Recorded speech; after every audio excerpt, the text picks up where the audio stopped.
Welcome everybody to the two-man power trip, the black man starting the nerd lifestyle. I'm Nicholas, Mr. Go with the Flow. And I'm the man with the plan, Maurice. And today we got a lovely special guest with us today. Introduce yourself, beautiful. Kenya. Hello. The captain, baby. Yeah, we got the captain in the building and we back with another edition of the Blerd By Nature Podcast. What's up, yo? What's good, ho-hos? This is going to be a good one. We were trying to get the captain up here for a year and a half? Yo, ho. We got the captain in the building. Let's go. How you doing, beautiful? I'm doing good. Yeah. I'm kind of nervous, but yeah.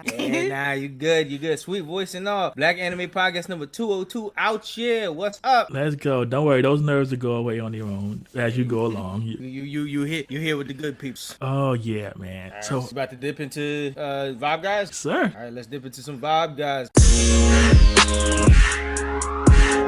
How was your weekend, sir? My weekend was chill because I ain't do nothing. That sounds easy like Sunday morning, right? Yep, this was a cool down week. Last weekend was a cool down weekend. True. I feel that. I feel that truly. Besides, what was it? It was yeah. What was it? For us on the flip side, we Saturday we went out to do the pictures with for the birthday. So that's when we went out to Wonderland and we was popping out there, even though it was like super messy and rainy and shit. Yeah. We made the trip over, so we went over there. We had a good time. Captain here was in her element. You want to talk about Wonderland? Yeah, it was like a color. Yeah, it's like a pop-up Yeah, it was like a colorful art exhibit to like take cool photo. I don't know. It was hot. Motherfucker was hot, yo. Everything was painted on and in different colors. It was fun though. Yeah, that was like the up. first art exhibit that I was like, oh, actually. Oh yeah, you should have seen her at the Yellow Brick Road. Yo, she shocked me with something she did at the Yellow Brick Road. She flew down that shit with the wiggle flappy waving arm flailing tube men. She ran down that shit, and there's a video recorded, and you can hear my voice. I'm like, what the hell? Oh man. There's like a lot of photo evidence that Lily took, and I was like, oh, yeah. I didn't even know she took the photo. Good job, Lily. Good job. Oh yeah, you already know Lily on the Lily. It's either if it's not Lily, it's Dorinda. Yeah, Yep. I'm gonna put them up soon. Yeah, nah, she looked real good. She maneuvered. She had a blast. I had a blast. We had a good time in there. They was maneuvering all types of shit. That shit is near, I think, Grand Central. Okay. So we was having a good time. And then after that, we went off to get snacks in Bryant, and Bryant was chilling for the most part. But we didn't really find nothing this time around in Bryant Park. But this time around in Bryant Park, we ended up going off to Union, and Union is where we found all the extra snacks and stuff like that. We had like duck season. We got I think it was pierogies and shit like that. Like pierogies was nice, and then we was just eating all around and stuff like that. That was a good area and stuff like that. They had fresh apple cider. It was Gucci, but that was a good all around, taking picture day and stuff Saturday. And then at the same time, I was messing around with the Lensa app I was telling you before all the controversy hit the fucking stand. Like I was dying because I was going back and forth with Kenya for the most part, and I was asking for her opinion on trying to like work this app and stuff like that after I seen everybody's pictures get popping and shit like that. So like after I decided, after like our whole like picture fiasco and stuff like that, I picked a couple and I sent it off to the Lensa app, and then I paid my money to get the nice photos, and everything came by. Everything was all nice. I was like, all right, I'm gonna cook this up. I'm gonna save this for the birthday collaboration with photos and stuff like that. Then like in the midst of doing all that shit, we got the motherfucking the Lensa app controversy. Everybody talking about that shit stealing art styles and X, Y, and Z. I'm like, I'm sitting in the back like cooking with these photos, and I'm like, yeah, I'm ready to drop this shit. Yeah, these nice. I use this for a while for meme culture and stuff like that. I see all this up in March, everybody fighting the Lensa app and all this shit. I'm like, damn, son. Yeah, I was going back and forth for days. I was like, how am I finna drop this? Because I already paid for this shit. Yeah, at that point, it's like, damned if you do, damned if you don't. Yeah. So yeah, that's what I'm saying. So like at the end of the day, not everybody's gonna know the situation. Everybody's situation is different. I get it. It's not gonna stop you from supporting other people. I get where it's from. Like I get why and everything. But it's like, isn't it supposed to be like a quick fun app?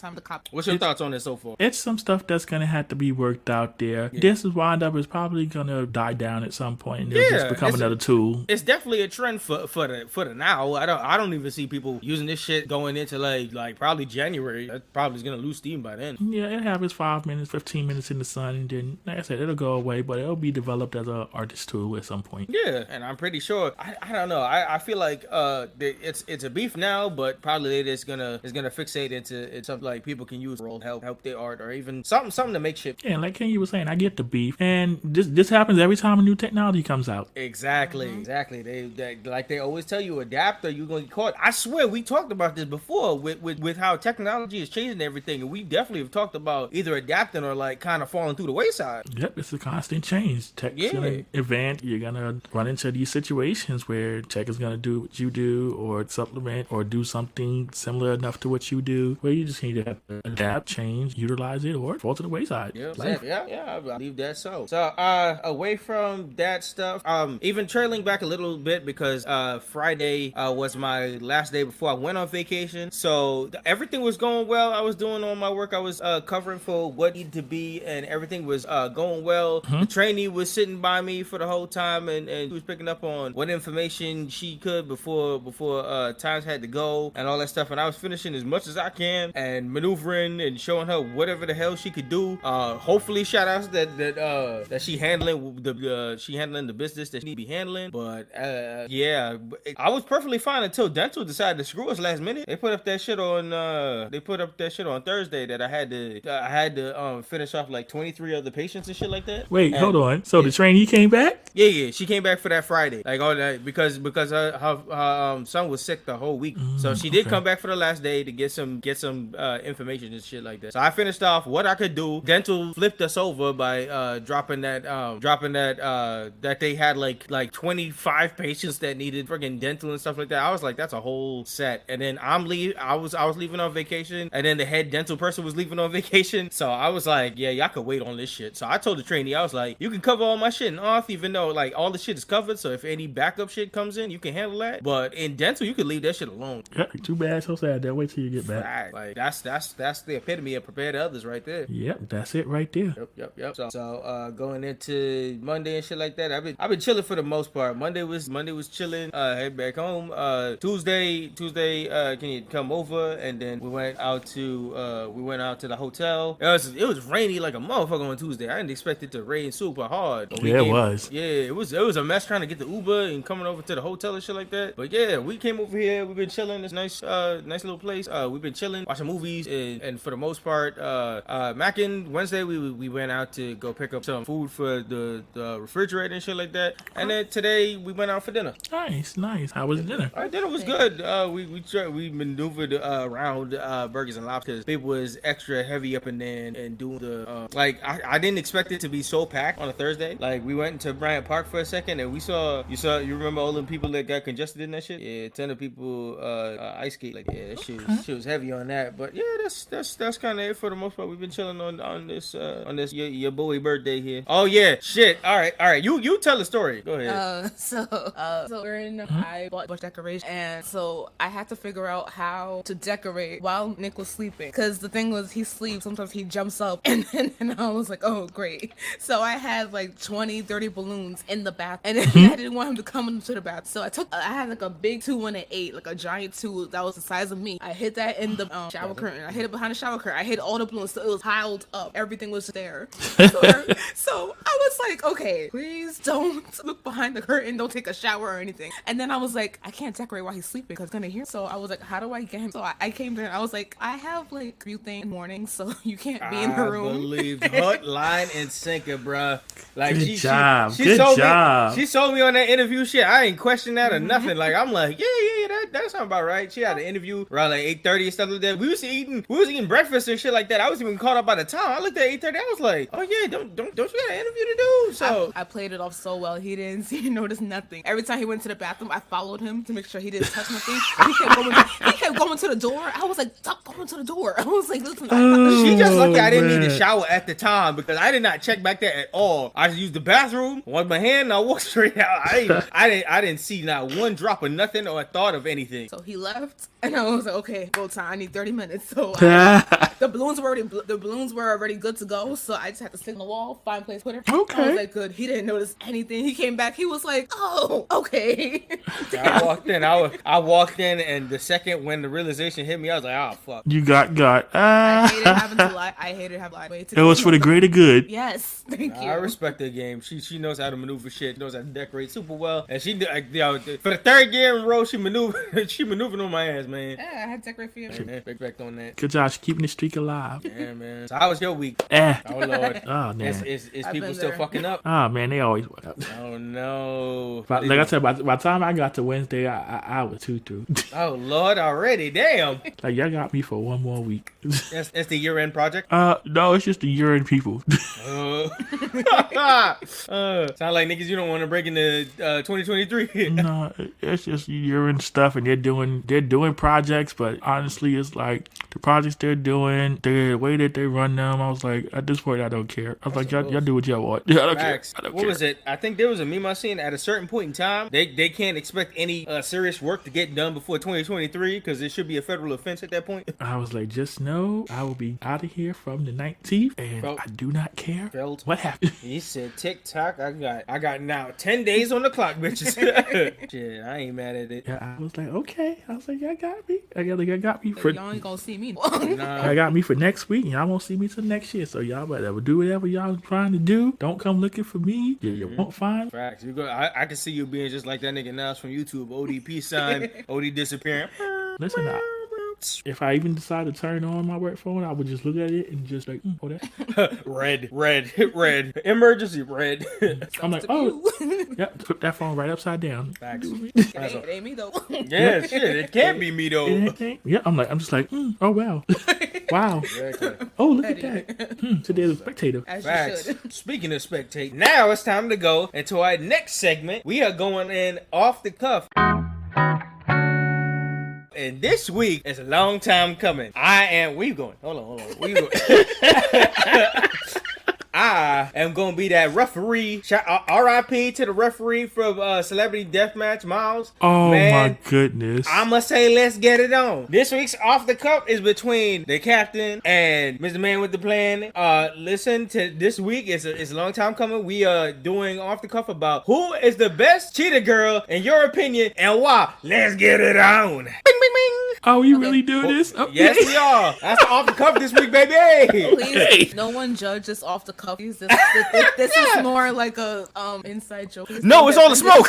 No. Don't get offended. Oh, the smoke. Next week they'll do more better off the cuff stuff. This ain't better. This is shit I've been waiting for. Let's get it on. No one attack me. Which one? Which one of y'all got first? I'll come for you. No, I won't. Oh my! I am sounds like smoke. Smoke. I am cracking up because I expected all of this. Oh my goodness! Look at y'all want to be on the show. Let's go. Yeah, no, we gonna do it. We gonna do it. All right, which one of y'all going first? Which one of y'all going first? Who want it? It's just that what? Aqua is the best member. But I hear smoke. No. Bing, bing, bing, bing. I don't have a best member, but the way it is, as I've seen the cheetah. Oh, everybody knows. Those who've seen the cheetah girl, those who have seen it, it's Galleria and Chanel are the top period. And then at the bottom have Dorinda. Oh, we gonna do Dorinda like that too? Okay. Shout out to Dorinda. God damn. No. Listen. No. Okay. All right. You have Dorinda and Aqua who are at the bottom, there is a reason why. Oh, but who's the bottom? Who is the bottom between Dorinda and Aqua? It would probably be Dorinda because she's a dancer. She's not a singer. That's okay. I'm gonna agree with that one. Yes. But now, as for this whole Aqua Galleria thing, who was actually in the singing group prior to this? I mean, who was in Thrilled Up? Yeah. It was Keely and Adrian. All right then. What is that gonna? Wait a minute. Hold on. I'm like the cheetah girl's a singing movie as far as I'm concerned. So it was supposed to be Aqua. Solange, it was supposed to be Solange, not no Keely. They chose Keely because they said, "Oh, let's just pick her because she was." They picked her for a reason. I'm just saying. I mean, you got to audition. Because of her mama. I put it on my mama. And we know why Raven got the manager. And we know why Raven got on too. So I'm just saying.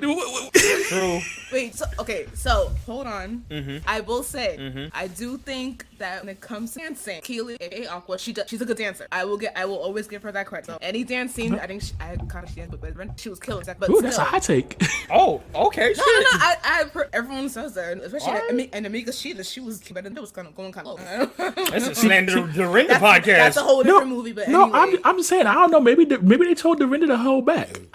Hold back? Why? Honestly, okay. The thing with the Cheetah Girls is that they're a very interesting group because like Dorinda's there because she dances, but it's like they don't give her that or anything else at all. And then there's Aqua, background vocal, also was a bully. She was a bully in the first. I give you that. She was a whole different person. Let's be real. She was a whole different person. They didn't know what to do with her. She was basically how she was in the first. That's how she was thrilled up. I don't care. That's why Raven don't like her ass. Ooh, wait, smoke. Wow. Okay, wow. That's why all Raven the TA and Adrian don't. That's why I can't get a reunion because of her. Well, didn't they make up? They tried, but Keely was. Damn, y'all know what that sound like? What? That's so Raven. That shit crazy. Now back to what you were saying about Aqua. Why is Aqua the best? Because she's the best. She's best overall. Like, what did she have to offer? I don't understand. No, I know what she got to offer. Wait. Promises. She has a very soft whisper voice. I think when it comes to Galleria and Adrian, they carry the group. I just think that the other two are kind of just there, and that's how. That's not how I want it to be, but that's just how it is. You know, I don't know where to put. I don't know where. No, to put it's so funny. It's so funny you mentioned Adrian because I really don't even factor her. Damn. No, I ain't got no beef with Adrian. For me, she was kind of there. The face just switched up, bro. Where did this fight begin? I'm just playing it back. I'm just like, wait, you mean you never noticed Chanel was in the group? No, she was there, but I'm trying to think of anything memorable from her. Like what? Wait a minute. No, I'm thinking. I don't know. I would give Raven that. I was paying attention more to Raven when she was singing at that point than Adrian. So I'm like, damn, byline is by girl. Yeah. That's like you never when we had this conversation, you never heard Adrian come up. That's because I'm just saying. Flabbergasted. Hold on. And I'm like, you didn't bring. I'm like, you didn't bring her up either. So I'm like, because Galleria is number one. Galleria carried the group. Damn, she ain't a chicken salad, baby. I'm just saying, I heard more about Dorinda than I heard about Adrian when we had these conversations. So I'm just like, so you telling me she bottom four? Hey, we ain't going with the cup. That's off the cup. Off the cup. I'm out. No. We in the meat and potatoes. Keep going. Okay, listen. Doesn't say we going here. Flabbergasted. I'm just saying that Galleria, she made sure the group was together. She made sure they had their shit together all the time. She was the leader for a reason. So I wasn't seeing the third movie. Huh? So I wasn't seeing the third movie. Oh, that she didn't. One, she was busy. Two, busy, huh? Two, there was beef. Yeah. If I'm being completely honest, there was. There was definitely beef. There was beef between her and Keely. There was some beef, and she didn't feel like she was part of because at that point, Keely, Adrian, and Sabrina, they were kind of in their own. Yeah, and Raven, she's Raven. Yeah, she had a lot of stuff cooking in the pot. Yeah, I mean, I didn't completely watch the third one to be honest. When they went to India, right? Yeah, it was alright. like I said, Keely and Adrian, I get them because they've got past history in 3LW. I get that. Sabrina being part of the clique, who knows? Sabrina feels like a corporate decision. They had all this diversity in this shit, and it was like she was supposed to be biracial. In the book, she's biracial. Oh, there's a book. She's supposed to be biracial.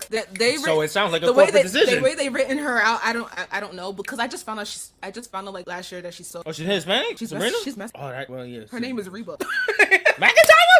No. Oh, the meme. Oh my goodness. Oh, nah. Her name is Reba Sabrina. Reba Sabrina. What the fuck? Oh, nah. Anyway, the point is, you're wrong. I'm right. Oh my God. This is like that was off the cuff. This is like. Listen here. I'm in charge. Oh Lord. Yes, Captain. Oh yeah. All right. Well, on that note, wait, no. I want to give Maurice his fair share. What's it? All right, Captain. Oh no, this is gonna be the ongoing, just like the Keely and Raven beef. It's gonna never end. It's gonna never end. At least this time we got to record it. So was a bully in the first one. What did she have to? She was a bully. She bullied. So I mean, people bully all the time, and they you get to the top. don't think Raven was throwing her weight around too? Raven had hella power in Disney. You know that. I'm like, okay, but she was a different kind of bully in the first one. It just sound like if you team something, you riding for them, but that don't mean that they're perfectly in the right. Yeah. Now, I'm not saying because when I first saw the movie, yes, Aqua she was one of my favorite. So I will give you that one. She was. I did like her. I was like, oh, when I saw the jump, I was like, okay, I like Aqua. And then I was like, I like Dorinda. But then as I got older, I was like, okay, I think we'll make Galleria Bill because they said boss, but I don't choose that boss. Best we keep because they were all over boss singing and eating and doing all this stuff. And Galleria's like, we have a show to do. I'm just saying. Yeah, Galleria was trying to be the level-headed one, but I didn't really see it like that. It's hard to talk about all this because each movie is so different and their characters change all the time. Yeah, it's called growth. Oh, right. Wow. Man, you keep coming. I know. I love that this is recorded. No, she was a whole different person in the second one. So how am I supposed to say growth? You can't have character growth? Yeah, you can be a whole different person in the second movie. It's time. She was like a whole different weird. I don't know. They made her like an airhead. It was like this. She was smart, but she was also like like this cowgirl airhead. And I was like, wait. And I wonder who called for that. Oh, nigga, she went to the right room. Said, "Write her dumb." She wasn't dumb. She on my nerves. No. Aqua's always been smart, so I will give that to her. That she did have. Okay, fine. What she had to offer, she was smart. She was smart, so I will give Maurice that. She was the kind of the brain. I also love hot. We're not going to do that about the hot sauce. Listen, because I like some hot sauce too, so we're not going to do that. That ass though. Listen, I like hot That's the food. That's Team Foodie, and I ain't got no problems with it. Too. Big facts. All right, so you got any closing remarks, co-host? The feud will continue till next time. Listen, he has a lot of that. He likes. Oh yeah, this is gonna be an ongoing thing. We will rock this back. You will be back now. Oh yeah, he's gonna continue this. I know. Oh yeah, I definitely will. We gonna. Now that this is recorded, oh hell yeah. Yeah, we got a whole bunch of stuff to go. That's a whole. We'll roundabout on that. So that's off the cuff for this week. Close that out. Let's go into some nerd and reboot news. Let's start with that. All right. So far, I don't know if everybody's seen it by now, but so this past SNL, Keke Palmer was the host of SNL, and they had a specific skit that had everybody talking over online throughout the weekend and stuff like that. So Keenan, longstanding member of SNL, they made this joke that Keke came up to him and she had an idea for a reboot. So it's a joke on everything that we do with reboot news and everything. The skit was completely perfect about reboot culture and the capture of everything. So it was Keenan and Kelly, and then out of nowhere, like Kelly's supposed to be the new Kel in the situation and stuff like that. She it's like taking a comedy show and making it super serious. So it's a little bit of play on of how we did with Bel Air, how it went from like a comedy series to super serious, because she had those like side monologues and everything. She even came in with her new catchphrase, which is supposed to catch on as much as like,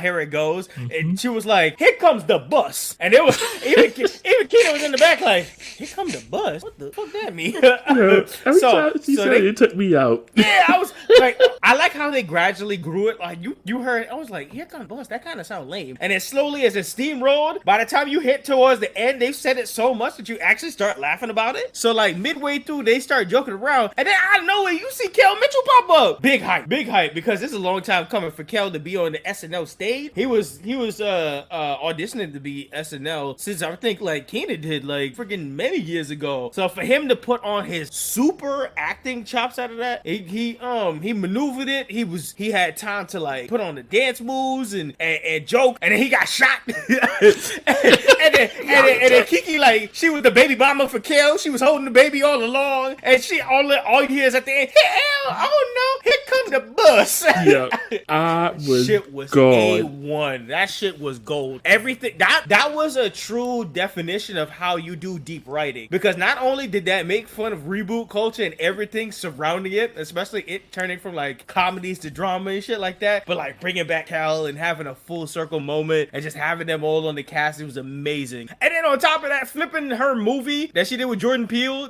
going from Nope to Yep with Keenan and Kel, that was great. Yo, I enjoyed them whole skits, because 10 out of 10 perfection. Yo, Keke and Keenan was just hitting it out of the park, and Kel was just the icing on the cake, man. Cause yeah, definitely, definitely. What you thought when you saw it? Pregnant. Well, that too. Oh, sorry. But we're talking about the skit specifically. Right. That's right. I was. But yeah, shout outs to her showing off the baby bump. There was definitely rumors for a long time. Every time she put on a big dress, there was all on her shit. I was like, God damn. And then she came out confirmed that shit. I was like, yeah, cool. The way she revealed that is in the most kikiest way. Facts. But what was even funny is after she popped the shit open, she tried to rebutton, and that shit wasn't working. I was dying. I was like, that's real. She tried to Beyonce. That's real. She tried to Beyonce, but she couldn't re-rap it. That's she was it. like, fuck my belly out. She was like, fuck my belly out now. I'm gonna have to do the rest of this shit. It's out there. Yeah, it's out now. The baby said, I'm out here for the world. Facts. Oh, that baby hype. That baby hype like Blue Ivy. What the fuck? Alexa. I didn't know we had a fourth member here. Yeah, I was like, hold up. I was like, I looked at mine. I'm like, damn, the AIs was taking over the podcast already, huh? Yeah, cause I was like, hold up. I was like, that me? I was like, oh, okay, it's not me this time. I know I left my shit at home, so it ain't us. Oh man. But yeah, so what you thought about Here Come the Bus, girl? Yeah, the skit. Oh, okay. I thought, I mean, we're gonna have to run it back for you on the skit. I only saw half of it. I saw clips of what I saw, but it was nice to see Kel. Yeah, it was nice to see Keenan and Kel, and it's a good. Oh yeah. That's probably the sauce on it that tells us that Good Burger who is really in the cook. Yeah, that's what's up. Yo, like I said, it was a good get all around. Kiki was killing it all night. I enjoyed that. I wouldn't be surprised if we got the highest. That was a high. Between that and every time they have a really good black host, it's always killing it. Between that, I'm pretty sure that's probably gonna be as high as the Dave Chappelle one. I wouldn't be surprised. It was Kiki Palmer and SZA. They did a good job with like music and yeah. Oh yeah, that episode was so millennial. They had like skits on Drake talking about the United Tings of America. that shit was great. So shout outs to Kiki. She did a phenomenal job. And when she brought up Akilah and the Bee and the backstage shit with all that stuff, her mom jumping on Lawrence Fishburne, that shit was hilarious.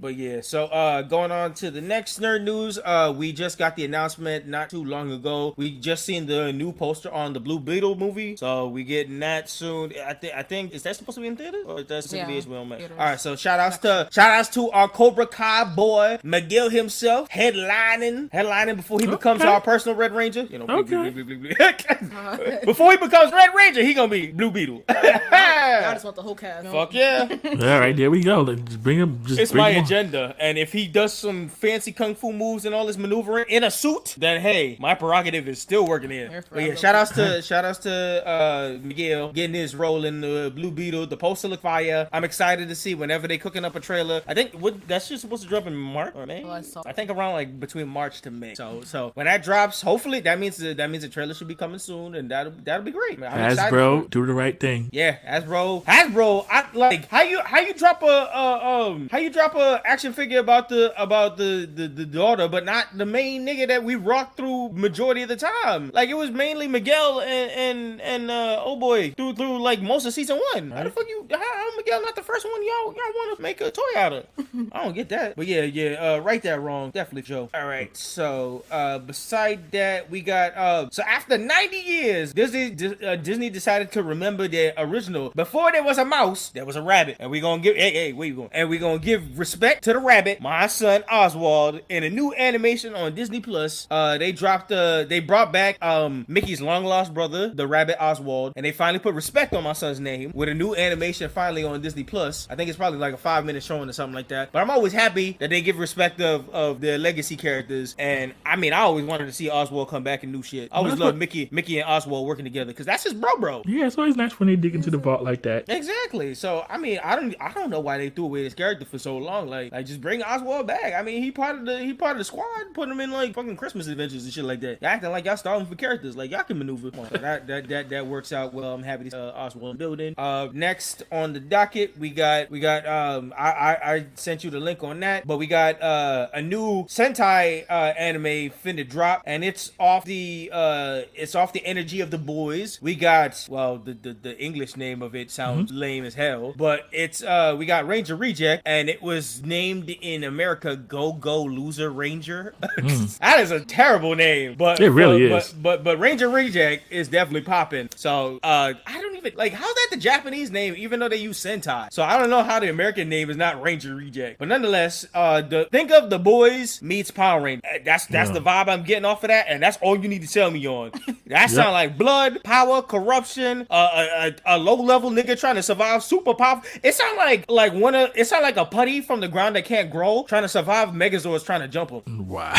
Yo, that's all I can imagine. That's definitely The Boys. Listen, bring on Evil Gelato 5. You know, facts. Yo, if the Red Ranger gives me Homelander energy, oh my god, this anime is gonna work. If he out here like stabbing niggas with the power sword on the side, boy, I'm here for it. Oh, man. Calling the power sword, talking about you failed me for the last time. Taking down niggas left, right, and center. So catch us on that shit, and then once that shit drop, give us some time. We be on that review for that shit, just like we did with Love After World Domination. Yep, facts for real. All right, so far, I don't know if you heard about this, but today, James Gunn said I'm cleaning house. DC on the tour of DC down back again. So they decided. I saw like a tweet this morning from Gal Gadot talking about she was excited for the next projects of Wonder Woman and everything that was happening. James Gunn said kibosh on that bitch. So we just got the announcement today that they not going forward with no more Wonder Woman. Wonder Woman 3 got canned. That. So that's Gunn said I'm clearing house, baby. I don't care if you were succeeding or if you was failing. He clearing the board. So how you feel about that, baby? About Wonder Woman 3 being canned? I was that to the second, but I feel like third one could have been a chance for them. It could have. I feel like it was too soon because I like Wonder Woman. I like Gal. I like her as Wonder Woman. Yeah, so I feel like the third one could have definitely been a chance for them to deem themselves or like because I mean the second one wasn't bad, but I was kind of questioning. I was like, oh, how did we get here? I had a lot of questions, but I didn't hate it. That shit remind me a little bit of the movie Hancock because she had to get away from niggas to gain her powers and shit like that. That's what it gave me. It gave me weird Hancock. Like I said, didn't hate it. I just think they should not do a third one. We watched it when they dropped it on HBO Max, and we said, this don't give us lives of the first one. That's when you get the third one, so you know that way you just do better. So saying, oh, we don't want to like, what does DC have left? I mean, that's why they wiping the board clean, trying to maneuver what the hell they maneuver next. DC, like we always said, they don't want to hear 2022 no more. The Flash movie. Well, that's still coming, no matter what. War crimes and war shits, everything that Ezra Miller is doing. I heard they pushed up the date, so that should keep coming out quicker. I guess they figured they already spent the money on it. They're like, yeah, they couldn't afford Batgirl the same opportunity. They was like, fuck all y'all. So y'all saw we spent the year's budget on the Flash movie. Sorry. Apparently, when that drops, if they don't make that money back like they did, like they tried to do with Black Adam, boy, that shit a problem. And you also heard about the Black Adam losing about $100 million. Yep, Dwayne. It flopped. Dwayne, this is definitely like Kiki said. I think this is definitely gonna get us the Rock and Rumble. Nigga gonna get it back in blood now. James Gunn was like, Dwayne, me and you. Facts. He said you got to go. He said I looked in the budget. He said me and Peter looked in the budget. What the fuck were we doing with Dwayne? Dwayne, you didn't even give us half the bag, bro. What's good? Black Panther ate y'all alive in the first week, and y'all been out for like 2 months. Terrible. Trash. That's horrible. Yeah, DC trying to clear house and all that shit. So you know what DC gonna do? DC gonna maneuver. James Gunn is gonna fucking wipe the board like a no tomorrow, man. He trying to maneuver what the hell he can. Even I heard Aquaman getting the boot too. Like Jason Momoa is getting the boot out of Aquaman, and he said hello to Lobo. Yeah, I was like, oh, okay. I say the niggas who's up for the Lobo perfect for that is either him or Roman. No. Why you mad about Joe, bro? Let Joe rock. I'm not watching. What you talking about? Speak your mind. I just said I'd rather have Jason. Well, see that? Okay. I never see him defending he don't show up anywhere, so why would he show up to the beat? He gonna miss out on the movie? Damn. He gonna come in with his theme song playing thinking that, oh no, we don't do that here. No. Where's Joe? No. I'd rather have with Jason. I feel like that's even. I mean, I can go. It's like what are the things that they do? Like no, Chris John. Yeah. Everybody was talking about it on Twitter. I seen that shit too. Talking about nobody has played. I mean, fucking Michael B. Jordan. What you talking about? It was a Human Torch thing for a long time. An upgrade, exactly. Yeah, whole Killmonger maneuver. He's getting an upgrade. He could show up, do the movie. He has the face. Then defend the title, go back and do the movie some more. Yeah, Roman can do that. Not Roman. I said Jason. We not choose Joe. Come on, son. Why not, Joe? I know why. Joe can go. He can go spear somebody in the movie. It's not. What you mean? Lobo can spear, nigga. He gonna come fight the Rock at some point. Then he gonna go make the movies with the Rock. And then he gonna come back. Oh then my he god! The title. Imagine he whipped the Rock's ass and then he ends up as Lobo and they make more than Black Adam. Yo. Two or something. I don't know. Nigga said, I'm the head of the table now for sure, nigga. I am in the box. Oh, you know Dwayne not taking that light. Yeah. Dwayne said no. Dwayne said I'm going back to active competitive duty for a solid year, kicking your ass, bro. It's like your Marv. Yeah. Wait. Oh my god. Yo, if I see a picture of friggin' Kevin Feige and The Rock doing pose, oh my god. If The Rock ends up in Secret Wars, this ridiculous. Like, James, I got something for you. Shit, he said you gonna can me in my movie? Oh, watch me go to Marvel real quick. Y'all niggas need a Captain Britain or something, Right? They need to Captain Samoa. You need the head of the table, man. Oh man. Yeah, but yeah, so that's it on Clearinghouse. Next news we got is MAPPA. Did you hear? MAPPA employees not going home. MAPPA employees not going home again because they gotta animate another one. They put another one on the board. So it's allegedly being said that One Punch Man season 3 is getting animated by MAPPA Studios. And boy, them employees ain't leaving that house, One bro. Punch? Yeah, One Punch season 3. Oh shoot. And that shit get shucky ducky quack quack, baby. That shit get shake and bake with it. That shit gonna get crazy. So MAPPA gonna have to be on their P's and Q's again. Oh boy. Them niggas never going home. I know they ain't see their families in the last 20 I don't know. Whenever they opened up MAPPA Studios, they never saw their families again. That's wild, yo. I can't believe they keep putting up that shit on the board. Everybody got the audacity on Twitter talking about MAPPA saving the anime studios. Nah, bro, they killing the niggas. For real. I'm like, nah, y'all need to go home and get some rest. Facts. What did they? I think they opened another sector of the building. They put in the extra sector of the building. I was like, damn, I don't even think they allow y'all to go home. They just tell y'all to sleep on the other side. That's wild. They probably do shifts. They tag in, tag out to niggas so they could go sleep and eat. Pretty much how you would have to at that point, cause listen. Bruh, that is wild. And then, you know what's crazy? MAPPA does all this hard work and all this shit and all their maneuvers and put together, and they still took the L from Studio Pierrot because Bleach is still fire, baby. Listen, Bleach is out here doing it. Man, they didn't expect that. They didn't expect Bleach to come in with this higher fire bullshit. They said Studio Pierrot, they ain't do shit. They ain't saucy like us. And then they came in with Bleach and they was like, hey, yo. They came out to prove a point. They said, hey, y'all think MAPPA running this industry? Nah, big dog. Pierrot is still here. Y'all remember when y'all loved Naruto? Y'all gonna love Bleach even more. Like, they was like, listen, we still here. And we still here.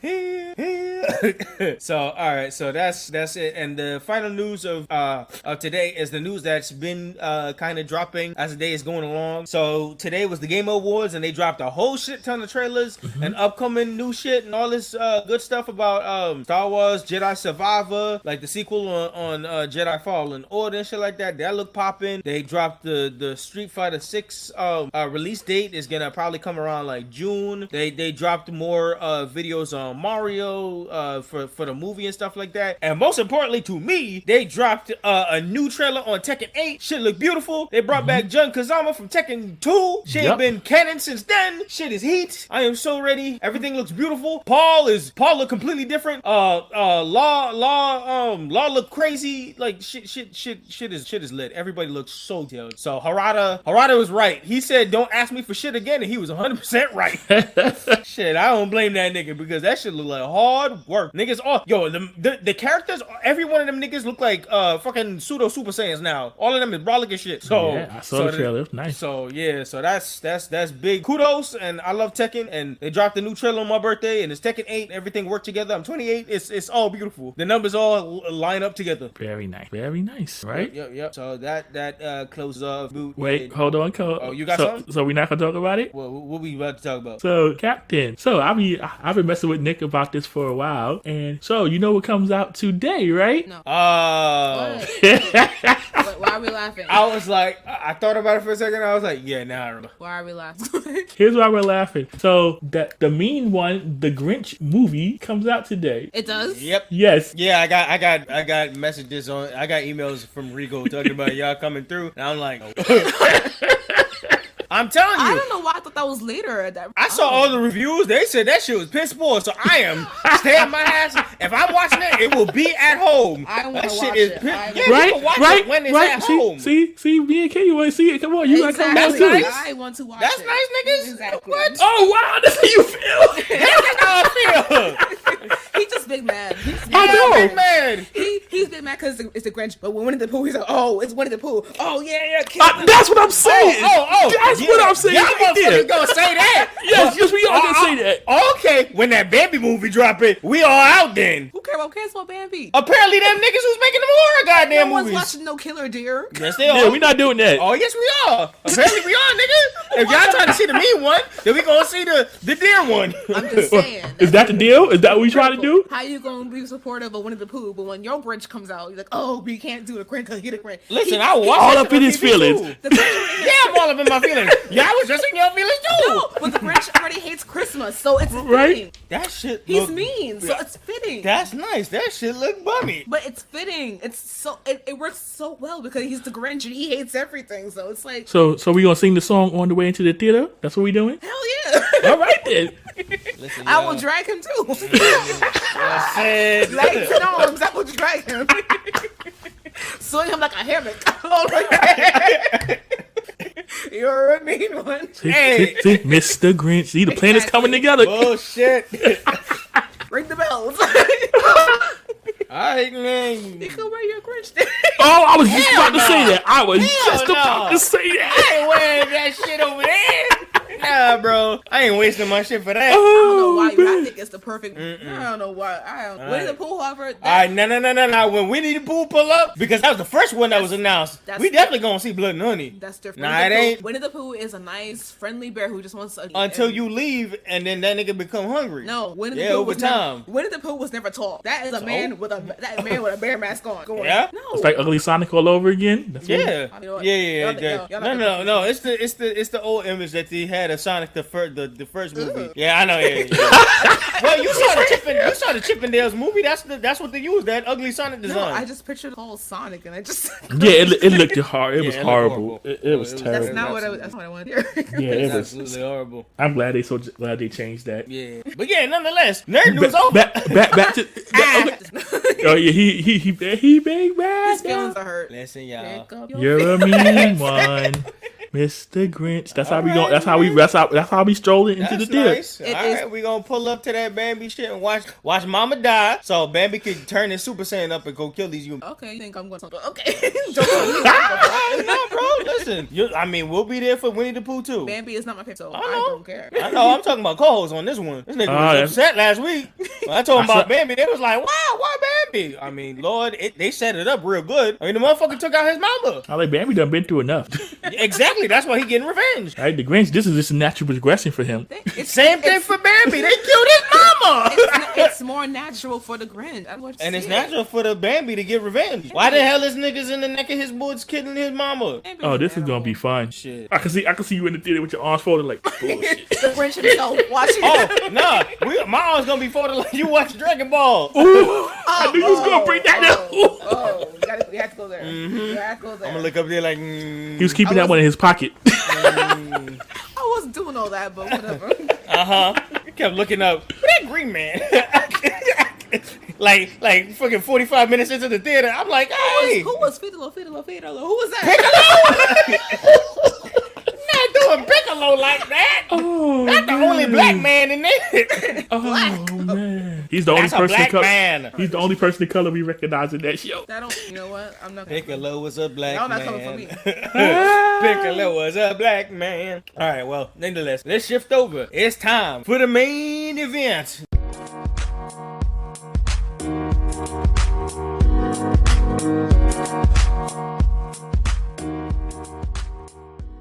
The main event segment of the evening. Big surprise out of left field. And this is an awesome episode here, culminating in a whole bunch of stuff. So, clarifications before we go into the super detail. Now, the captain, my beloved, is not an anime watcher in general. So this was actually pretty amazing that this shit all came together all together. Hey, if you want to say your piece. No. This came out of just her chilling and watching pieces. What? Yeah, this is how it came. Yeah. You was kind of watching me go through it. And she was like, you know what, I'm interested in this. No. You were watching an episode of whatever, of JoJo. Yeah, and I was like, that's how it and started. I was like, what? Wait, what? This is tea. I was like, hold on. Yeah. So I had to question she was pulled in by the bizarre adventure, indeed. I put it together and I was like, okay, I was like, why do I understand this anime, but I don't understand what's watching? I was like, okay, I wasn't gonna tell him. I was like, hey, not that. Oh my god, you watching an anime? I'm not joining the club. And here we are now. So like I always say, there's always one that will pull anybody. It reminds me of a few shows, so I don't know. Who would think out of all of them, JoJo would be one that was That's yo, bro. What you should have seen me throughout the week. I was when I was convincing her when we was out shopping. I was trying to convince her for like a solid like couple hours and stuff like that, putting it all together, and she was going back and forth, not even sure if she wanted to do this and shit like that. But like when I got it all together, you should have seen me. I wasn't quick enough to fucking type it out to you. I was like, we're reviewing JoJo Bizarre Adventures, and I was like, I could just imagine your reaction looking at that shit. Was like, huh? Out of all the suggestions we had, I didn't think anime was gonna be the one. Yeah, I was pleasantly surprised. I was like, okay. I was like, all right, we really doing this? Okay. Shit, man. And we gonna talk about it. So yeah, this week with the guest, the beloved Kenya, aka the captain here, we're gonna do JoJo's Bizarre Adventure, part 6 specifically, Stone Ocean, episode 1 and 2. Let's kick into some fast facts. All right, so we going into some fast facts real quick. All right, so the history on this is the manga was created by Hiroku Araki. So Araki, the main man of all JoJo things in general. He's the JoJo captain, and on top of that, if you look at any images of him, he looks the same like when he started JoJo's all the way in like freaking 80s and 90s. So that man might be a vampire himself. We all call him. He on his Pharrell shit. But yeah, this manga specifically dropped around January 2000. So he got the new millennium on this JoJo. He was like women empowerment straight from the 2000s, and then he brought this around April 2003. It finished 17 volumes distributed through Viz and Weekly Shonen Manga. It is the 6th part of the Japanese animated TV series and manga story of the JoJo Star Bloodline. The show just had finished. It has 38 episodes in all, 3 parts, which was running from December 2021 to December 2022. So a whole year in culmination through Netflix, through many fans' chagrin and stuff like that. The main character Jolene has been inspired and inspired through song legend through Dolly Parton, and fashion like French style in Gucci and all that stuff. She's a fashion icon through 90s stuff like that. Jolene has a big importance in fashion style history. Definitely one of the legends in female protagonists, even before she even got her own anime and shit like that. She was a known commodity and a legend through all, straight up for people who was popping in the know pretty. So the Araki, the way how this show put together, Araki said in his memoirs that he spent some time in a Florida prison to get the vibes for this show. To write his manga, he literally took a trip to Florida and was interviewing inmates, women inmates, men inmates, all the same, and he found the atrocities that went down, as you could imagine, in Florida. Yeah, I'm not surprised. Whew. Yeah, so all the shit that you gonna see in the weird shit, that nigga got off detail. So yeah, so the basic premise of this show straight off is a girl is framed for a crime totally out of her control and tries to figure her way out in survival through the prison. So that's the end of fast facts and everything in general. Anybody else got any fast facts to add? Nope, no fast facts here. You covered it very well. All right, Captain. About what? Oh, I'm just asking. I don't watch anime. Hey man, I'm just asking. I will come with my own facts, Snapple facts. Oh, what Snapple facts you got on some JoJo's? I don't watch anime. All right, so we stepping into episode 1, Stone Ocean. Let's kick it off. Yeah, so the episode starts with the chagrin to everyone of the Netflix logo. That too. Fandom alike. I mean, when they saw that Netflix attached to Stone Ocean, the way how they was dropping these episodes, they was like, nah, bro, we missed JoJo Fridays. Fuck y'all. They was like, fuck y'all on that. And then we jump right into it, and we get our first intro to Jolene Gujo. Mm-hmm. So it opens on Jolene. It opens on a car accident. She's similarly like chilling there, and we got a seemingly dead person on the ground, and then we see Jolene posing, and she's telling what happened. She got a butterfly tattoo, and I know the captain got a comment on this because the second she saw that shit, what you thought when she was posing randomly? I said, why is she ass up like that? She was being serious, but then I saw her ass, so I said, "Why is she sex posing?" She tooted up in the heavy rain. Welcome to JoJo Poses 101. Yep, there you go, JoJo Pose. All right. So the next scene we're in the prison. Yeah, a woman's holding cell prison. Yeah. Yep. And so here we get our first intro to Hermes, and she's yelling at someone, telling them, "Yo, stop whatever you're doing." Next, we see Jolene banging her head on some metal bar or something, saying, "It's all over. Why'd the guard have to see me? I just want to die." She big stressed. So at this point, Hermes asks her what's going on, and she's like, "Oh, well, it starts with an M." And so Hermes presses us like, like, what are you talking about? And then she finally says, "Masturbation." And they was like, "Hey, yo, which guard was it? Who caught you flicking the bean?" yeah, Hermes immediately started to roast. Bro. I know a lot of people is wishy-washy when it comes to Hermes, but Hermes makes this show with the commentary. Hermes is a real ass bitch, yo. I swear. Right? Did she go? Jolene goes in to describe the ordeal. She was talking about she woke up in the morning and she was looking at the shape of the bars. Yeah, she saw light coming off the metal bars and she got horny off the lights. She got horny off of freedom. Yeah. I'm just over here listening to him like, wow. And then she was like, I look up and then he was there watching me. Good Lord. And the look on his face was sick. Yeah, she said it was the young guard. It was a super young guard that saw her twiddling the... And here goes Hermes continuing the road. She's like, where were your panties? It's like, where are they at your ankles? Yeah, she was popping that shit. I don't know how shiny and popping them metal bars was, but she was getting the word. She was like, nah, bro, I gotta get this now. Wait, but how long was she in jail? She was in that holding cell? I don't know. I guess it was her first night in there. And she just started to flick the beam. Already? Oh, I thought she was there for years. That metal bar does something to her. She missed her man. She got a twiddle in her eye. she was thinking nasty about old boy. It was the bar. It was the bars. Yeah. Yo, so at this point, you remind me of. She said it's the boss for me though. She said that black ball remind me of something else too. Whoa, what? What black too was she? I don't know, bro. You know what? Jolene probably a wild girl. What Dolly said? Jolene. Jolene was a whole song. There you go. Hey, the song fits. I'm not. Listen, girl, you know. Wait, Jolene was a hoe? No, bro. Yeah, I mean, we don't know. We don't know. This is our first description. We don't know what's going on. She just flicking the bean in the prison. We don't know how long she been in there in the holding cell, but she was flicking it after one night in the moonlight. Okay. Hey, there you go. So yeah. So next thing, one of the other prisoners chime in and they would ask us like, yo, they was like, how you get horny looking at iron bars like that? You're into some freaky shit, ain't you? Mm-hmm. Yo, Jolene told her to shut her. She read her for fucking filth. She said, "Bitch, I know you in here for something sexual. Look at your ring finger." I was like, bitch, first of all, how you saw that?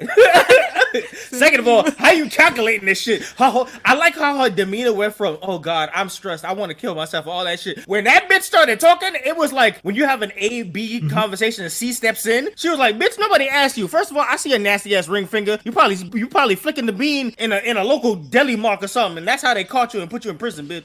Jolene was going in, yo. If Hermes was the roaster, fucking Jolene was the flames, because she was fanning the bitch. Jolene was like, I bet I can last longer than you, and I'm like, how we get here? She was sitting there flabbergasted. How you know about my life? Do you know me? What kind of camera you got on me? Right, you say he was going in, she was talking about the ring finger. She was like, yeah, I can tell you a pro. I was like, oh wow. Yeah, right. Yeah, see, that's a lesson in minding your fucking business. Stay quiet and you won't get roasted. I was like, I can't see you can't see me. I was like, what are you talking for? And then the next thing we see is, yo, here come the guard. Yes, that guard. Yes, that very guard too. And he takes 3 aiments from hold to further on. Yeah, he's like, you guys, 22, 21, 22, 29, you're being transferred. Mm-hmm. And that's when we found out Jolene's prison number is 21. Can you do something for me? Yo, so the second she heard that 21 number, I was like, oh Lord, Jolene 21. Yeah, I was like, damn, Drake already on her number line. 21. Can you do something for me? Oh Lord. I mean, we found out what she could do for you. For real. Mm-hmm. Oh no. Lord Jesus. Oh Lord. Damn, she got songs on the mic. Damn, we could have. Yo. Yeah, male bars. You know she love them. Yo. She got a thing for the bars. I'm telling you, bro. See, Araki could already remake the first couple episodes with a couple of shit here. And at that point, we get the star logo, and then next thing we see a cop car, right? And we see her lawyer. Yeah, because they're in the visitation room at this point. This lawyer already looked freaky. Oh yeah, this lawyer looks suspect. He definitely did. I'm like, why you got elf ears, bro? Yeah. Thank you. Listen, but yeah, all right. So he's saying she's being prosecuted for theft, and she about to get sent to. She is in a holding cell, but they're about to send her off to Green Dolphin prison for a bit while she awaits her trial. Right, and then he started bringing up some of her past. She's like, what does that got to do with all this stuff? Yeah. When she had a prior of taking a bike when she was 14. That was the only offense she had at the time. Right, and then she started asking about her mother. She's like, when's her mother coming to? And he like, listen. She's probably bowling her eyes out. He's like, yeah, your mother is in some ways, but. Yeah. And then she also said, I think the nickname of her nickname was JoJo popped up, but she was like, only my mother could call me that. Yeah, that's another fact. And then he started asking about her pops. She's like I don't never see him. He ain't never ran anyway. I don't fuck with you. For real. I ain't dealing with that man. Yeah, and so he bought her some stuff for her mother, and one of the items was a pendant. Yeah, the father specifically sent her a jewel. Her mother supplied her with the clothes, but he sent her that charm. Yeah, so she looking at the charm. She's like, what the heck is this? Yeah, he said it came with a message from your father. He said it's for when you need it the most. Yeah, and then at some point, it cut her finger, and I'm like,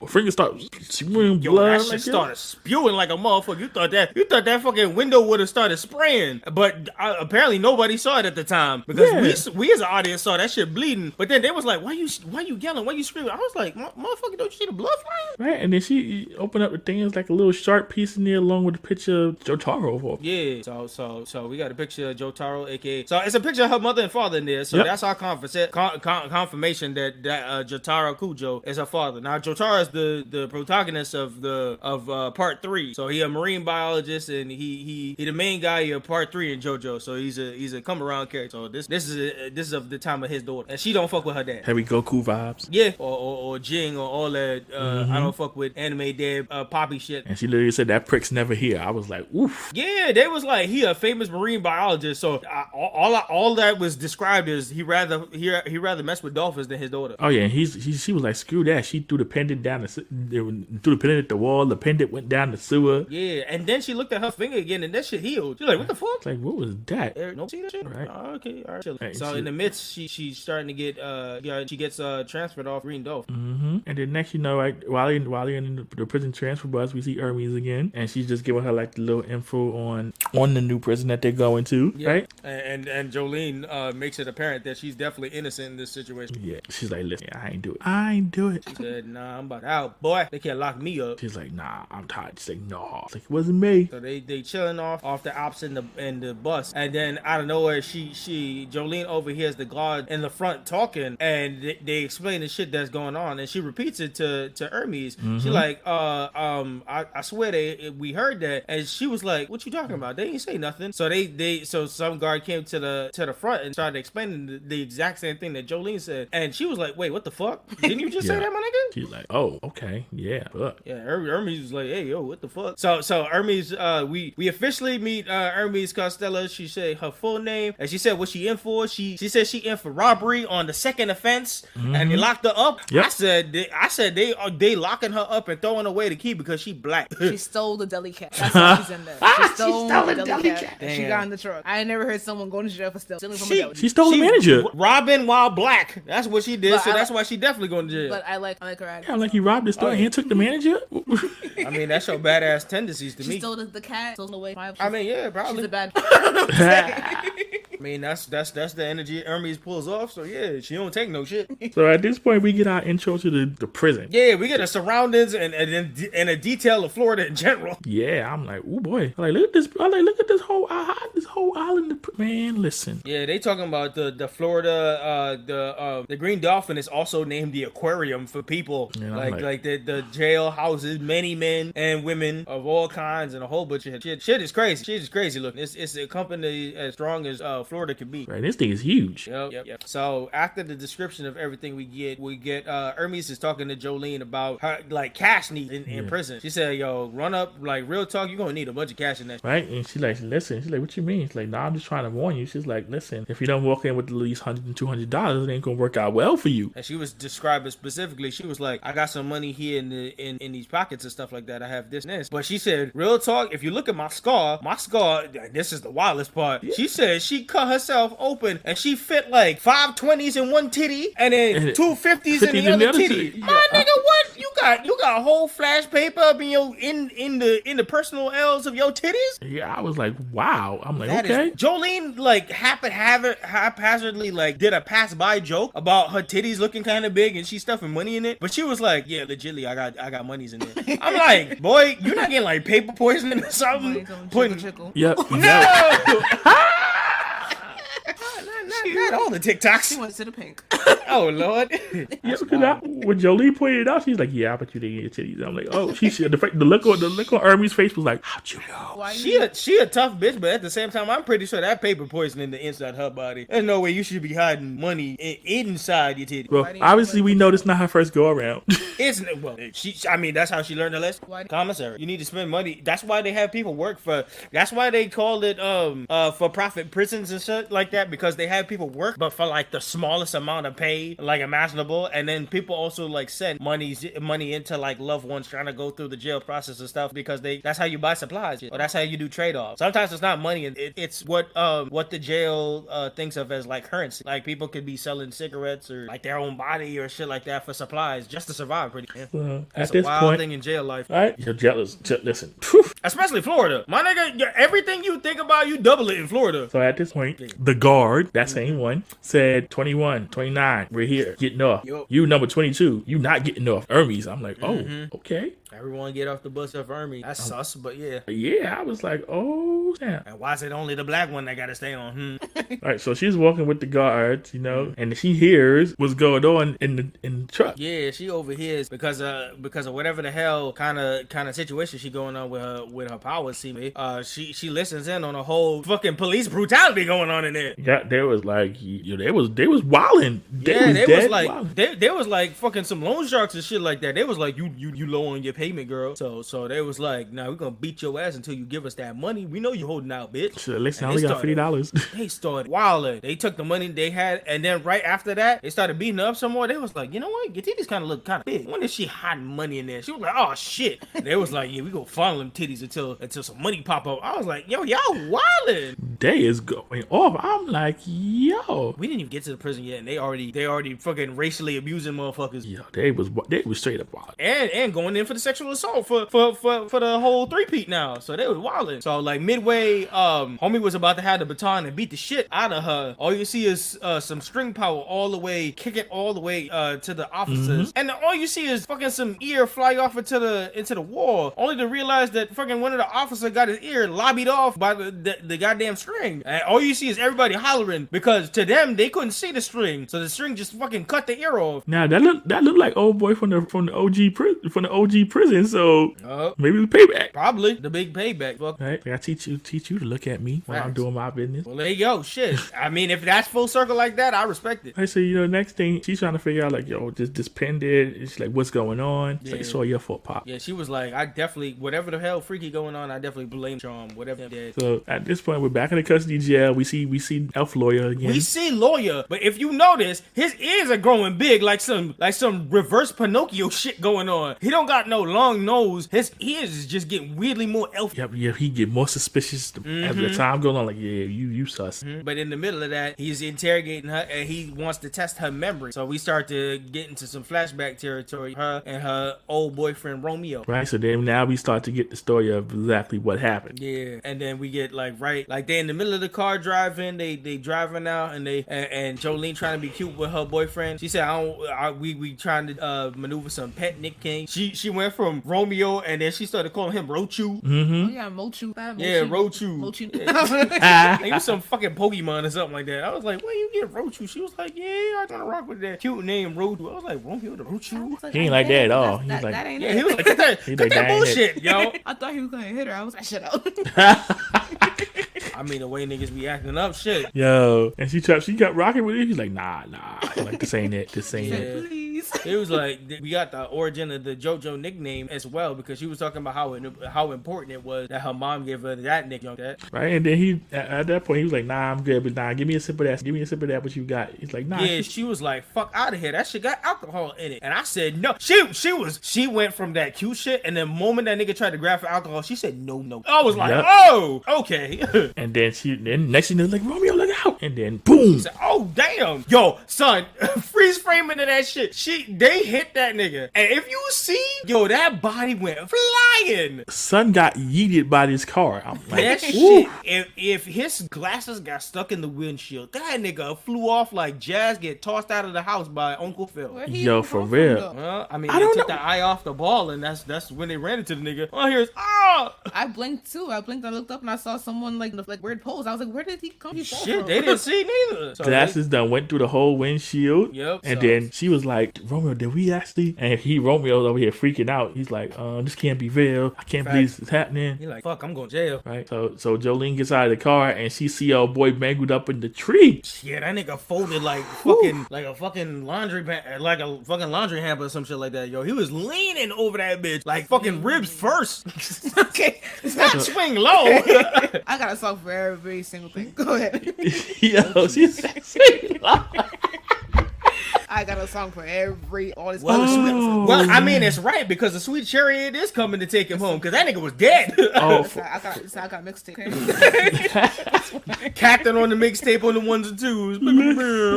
Oh man. So it's superior. Right? Super bars. Like, damn. Superior. Bro.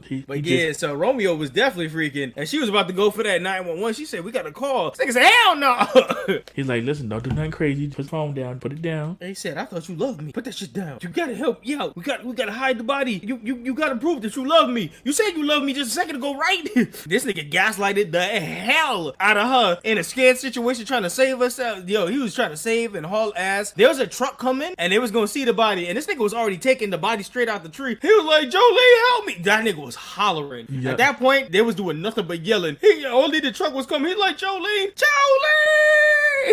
And Jolene like, fine. We started. And then you see him stuffing in the truck. Bro, I'll help you. Right, you see him stuffing in the truck. I'm like, ooh, look at y'all. Hiding the body and shit like that. Like, hey, dad got the whole claim on and shit. He's like, yo, I love you so much. Thank you.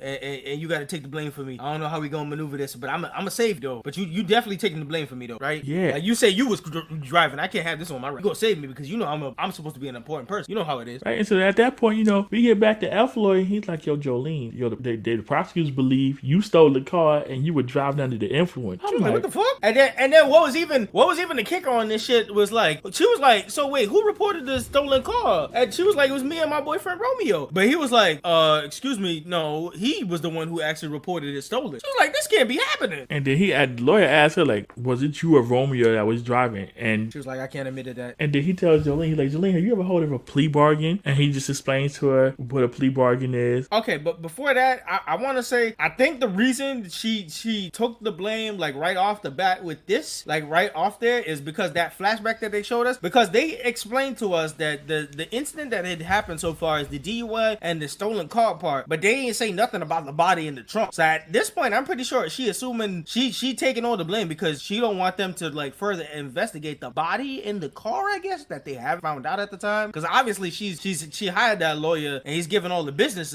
of that can be, so she's probably assuming they ain't find the body, so she ain't gonna put the full blame on that, or that nigga gonna get caught up in manslaughter. At this point, she said she can probably take a DUI and she gonna ride for Romeo. But shit, what a ride or die. That's crazy. So it's like, I'll take this charge, and it's not like Romeo ain't got no charge. Like, yeah, he said you gonna do like 1 to 2 years sentence, but he warned that if this goes to trial, she's looking at like 5 years. Right? Yeah, that's what he told her. Like, and then she's like, I told you, I'm innocent. I want you to defend me with your life. And she's like, he was trying to tell her, like, yo, this is the deal they offering if you go to trial. It ain't gonna look too good for you if it go to trial. Let's take this agree. You say you're guilty and we'll go get on scot-free. All right, let's go into the court. And then so we go into the court, and then he got the judge is asking like, yo, do you understand the terms of the plea bargain? Yeah. And then she's like, do you plead guilty? He's like, yes. Like the judge is like, you plead guilty on all charges. And then the judge brings up the dude died. Yeah, she was like, there's a so you also everything is fine. He was like, yeah, we can look through the DUI and the misdemeanor and all that other shit. That's fine. But we can't let you get off scot-free because there's a body that you killed somebody and threw him into the fucking sound. So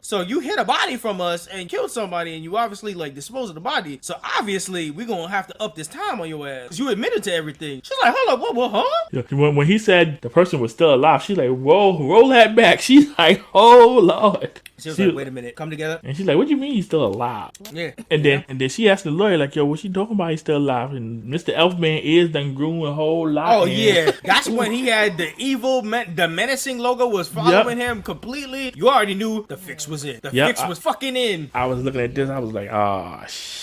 Yeah, reverse Pinocchio out here violating this whole terms of agreement. And she hollering. She was like, hey, lawyer, what the fuck are you talking about? Hey, what you mean? And then this nigga said, yo, we got to slap you with a 15 years. She was about to flip she was out on him. Great. They had the fucking, all the guards was holding her down. Yeah, take her to prison. No, hey, lawyer, what happened to defending my life? This nigga said, well, sorry, that's all I could do. Shit on notes. Yo, that ass.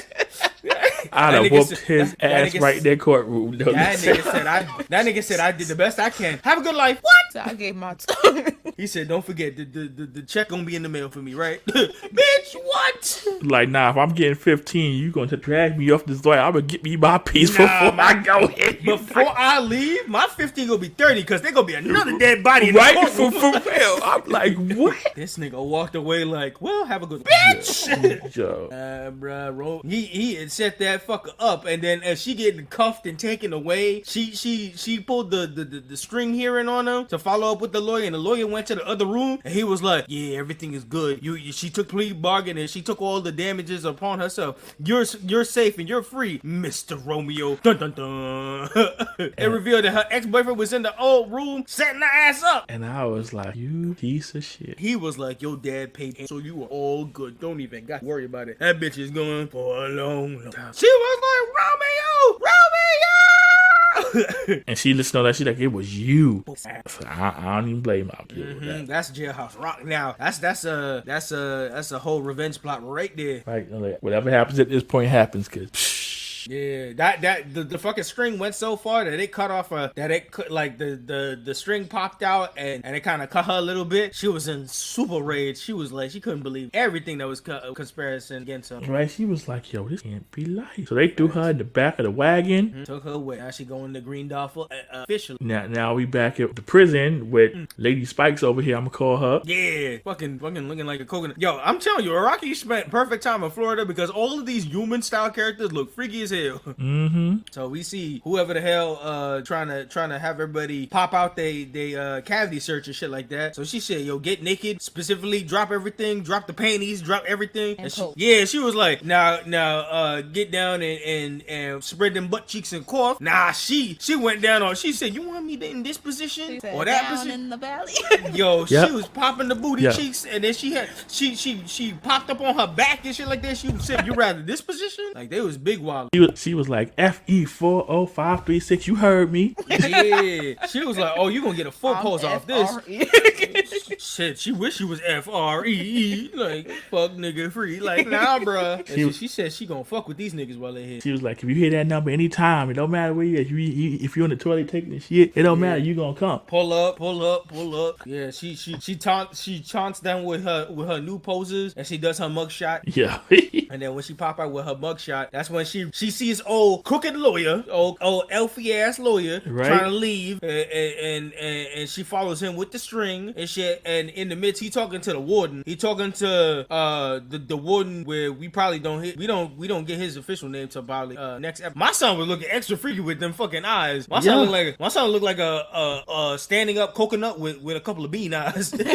Right, with his little he had a lump on his head and he had hair behind it. That shit funny. He looked like he was deformed, and then like the writer didn't finish him. Nah, bro, I'm pretty sure he just put some he just found out some No, descriptions. the writer drew him. And then took a break and said, nah, bro, that's niggas in Florida. Who got that in Florida? Who? Florida man. Kool-Aid man. Got it. Yeah, sure. Kool-Aid man will be from Florida. All right, bye.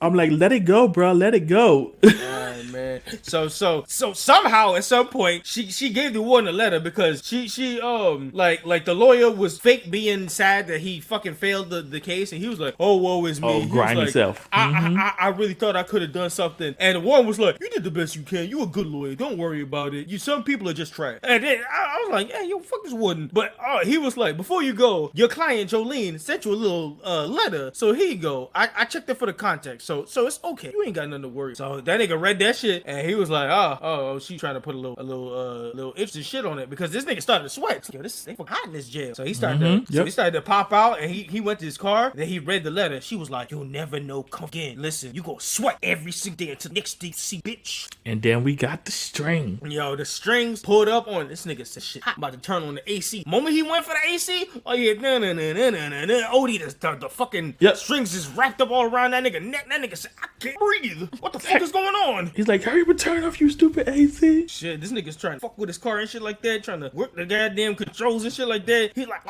water. Yeah, he wasn't in no good hands. Them hands was ready for murder. That nigga was trying to pull up on everything. Couldn't happen to a nice person. Then the next thing we see is his car. He done ran his car into the side, to the barrier. That's karma right there. Fucking go into a full car accident, hitting the barrier, and went flying out his fucking windshield. Yeah. I don't know if that nigga dead. He probably crippled, smashed, and all that shit. But that's revenge well done. And then she was talking about how Jolene was talking about, I understand why my father gave me the pendant. It's to protect myself. She's like, this is the power. And then we see some unknown woman with the pendant, and that's how we end the episode. Yep. So what's everybody's final impression? Co-host, you go first. Oh, I like this episode. I was in here from jump. I was like, oh, this is what we doing. Yep. I'm like, okay. I liked how they introduced Jolene. I really like Hermes, and I just enjoyed all of the characters so far. The way they've introduced everybody. That lawyer, he can go to crap. Oh, facts. I said for my final impression, I said this shit is right up the alley of a Buck Wild JoJo story for sure. Like we opened this shit up on a woman's prison and masturbation. Yeah, like you can't get wild at JoJo's, and then on top of that, yo, this nigga really took JoJo's into Florida. You could already a bizarre adventure turned super bizarre when your ass ends up in Florida and shit like that. So he in women's prison and all this weird shit was happening, police brutality, a whole bunch of next shit and weird creatures and characters and all this shit. Like and then a fucking revenge plot that lands somebody innocently in jail. You know this shit was hooked. That's tea off the rip. Right here for the bizarre. Yeah, fact. Captain, what you thought of the first episode? I don't have thought. All right, go ahead. You don't have to answer how. This is just how I get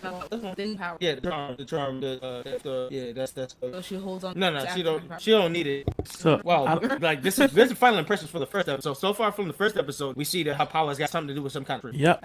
Oh, definitely. Boyfriend drama. Yeah. That's kind of what I see. I see drama. And yeah, that just got a lot of questions. Oh, 100%. I'm listening, trying to catch. I'm trying to remember. Like, damn, all this happened. Yeah, I know that was a jam-packed episode, and you were 100% right on family drama. She said, "I don't fuck with my daddy," and he wasn't around and shit like that. And then going into boyfriend drama for sure because he set her up for 15 years in prison. Romeo ain't shit. Got the bar. Romeo ain't no fucking no Juliet here. Got the bars. Romeo and damn, all right, that's a spicy take. I mean, she did love them bars in that moonlight. Exactly. She wasn't also bringing her friends. Well, she was imagining Romeo from before, but them bars don't look like Romeo no more. She wasn't feeling them bars, but she's still a lawyer.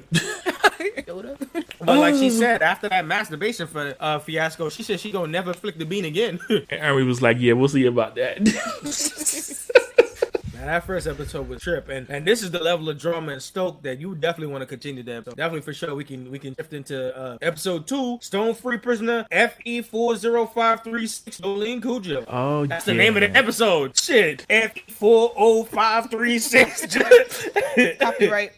Shit. And of course, right, this is a Netflix series, of course, then we actually get the actual intro. We get the Netflix series and shit like that. But then we get the intro, and that shit slaps. Yes, it does. Yeah, that shit was colorful, lively. That shit popped around. You seen a whole bunch of characters, whole bunch of maneuvers. That fucking song was popping. That shit was perfect to set up for a beginning of JoJo Adventure. Yo, for real. What you thought of the James? Yeah, that's the one thing about the captain. When it comes to she don't like anime, but yo, when the anime openings popping, you see her dance. She will love the fuck out of an anime opening for sure. Yeah, there's tons of that shit that she don't watch, but she'll definitely know the anime opening for sure. Right. So at this point, we get the intro. We get the intro. The intro is fire, and then we get a picture. Right, we're at the prison. Yep. And this is where we definitely meet Warden, who his name is Loco Barocco. Yeah. So we meet Warden Loco Barocco And his most important assistant, his alligator puppet Charlotte. Woo!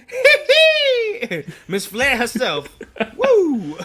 Charlotte the alligator. And she explains the inmates' allowances pretty much. Right, she's like, listen, she talks about the facilities. She's like, listen, if you want to go walk around, you can go walk around in designated areas. If you want to do exercise, you can free to do that too. You can use the payphones, you take a shower, you read books. If you're a good prisoner, you might get a TV in your room. Like, you may even be able to get a chance to do some work study and get a college degree. Yo, in the midst of all this, I don't know if Loco said anything about like if you have any questions, but like Jolene raised her hand, and then this nigga went straight to, yeah, Charlotte. So what you was saying? I was like, this nigga completely dubbed her shit. Yeah, I was like, yo. And then right after that, Jolene was like, all right, so nigga's just talking. Jolene asked one question, and fucking Charlotte snapped on her. That shit reminded me of the teacher from the Proud Family, the one that be like, students, listen here, you crumb snatchers. Yo, she cracks me up. Charlotte was like, yeah, you got the amenities. Jolene started talking. Nobody talked to you, maggot.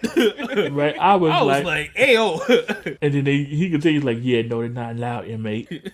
Charlotte, and still. And then here come Logan Rogo. He's like, orientation is complete. Get your ass back to cells. Everybody get back to cells with the info, with their given info. And that's when Jolene meets her roommate, Gwess. Ooh, this in Gwess. Ooh, boy. Listen, look at Captain's face right now. She rolling hard because, boy, did she meet a character in Gwess. First of all, that name, Gwess. I never heard of a bitch named Gwess.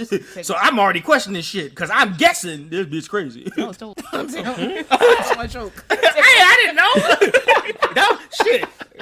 Love of mine thinks alike because, guys, we was probably thinking the same shit. I'll set up. You got more. Right, so Jolie introduces herself to Gwess, and Gwess offers her some cookies, right? Mm-hmm. So, Jolie, and she go to put her stuff down the bed, and doggone Gwess then picked up the whole stool thing and just swung it at her. She said, "Labi Sabi, woo!" She threw that shit straight at her head. She said, "Bitch, what you drink you doing? But the top bunk is mine." Huh? All she had to do was say it nicely. She had to whack her ass with the table. Like, she wilded out, and I'm like, yo, then you see a little bird pop out of her pocket? There we go. JoJo Bizarre Adventure going 10 miles a minute. She already done yoked up a bitch and a bird popped out of her pocket. I was like, yo, probably want to crack a nigga? What are you doing? Got a whole pigeon in pocket. That's what I'm saying. What the fuck is going on now? Right, so Gwess takes her stuff off the top bunk, put it at the bottom, and Jolene sees the penny, and she goes to grab for it. And it's like, Gwyneth's like, yo, you trying to steal my stuff too? She said, bitch, you trying to run me? This shit is going left fast. Right, she's like, listen, she's like, open the penny and tell me if you see a charm. And it's like it may be in there. I'll throw it away. She's like, look inside. She's like, $20. No, bitch. Yeah, she's like, no, bitch. She was like, I bought this off an inmate for like $2. She was like, how much you charging for that shit? $20. What? And yo, I'm just like, yo. She's wilding, and I mean, this is specifically what Hermes was talking about from before. She said, you need to walk up here with $200 because apparently $200 is just common price for bitches. And then we see a little bird pop off her pocket. The bird takes off his head. You see two hands come out. Bruh. Now, this shit don't get nowhere to fucking the bird pop out and take off his head and two arms pop out. Like, now you super confused. She was like, what? That is not finger licking good, girl. Oh man. And then here the guard lights out, and then I was dark, and I'm like, oh shoot. Oh. Boy, this spooked the shit out of the captain. So this shit gets all spooky at night, and she's resting, and then all you see is a head pop out slowly. He was like, hey, what the fuck? She just jumped. The bitch came out of nowhere. I was like, how long were you watching her sleep at night, and why are you standing in the dark like that? What's even scary is everything was dark. All you saw was the white coming off her eyes. That's what I'm saying. Like, she was just standing and looking at her, and I was like, this girl has me stressed out. She turned out. She was like, hey, yo, what the fuck? Gwess got me stressed. Yes, Gwess got me stressed. I like that.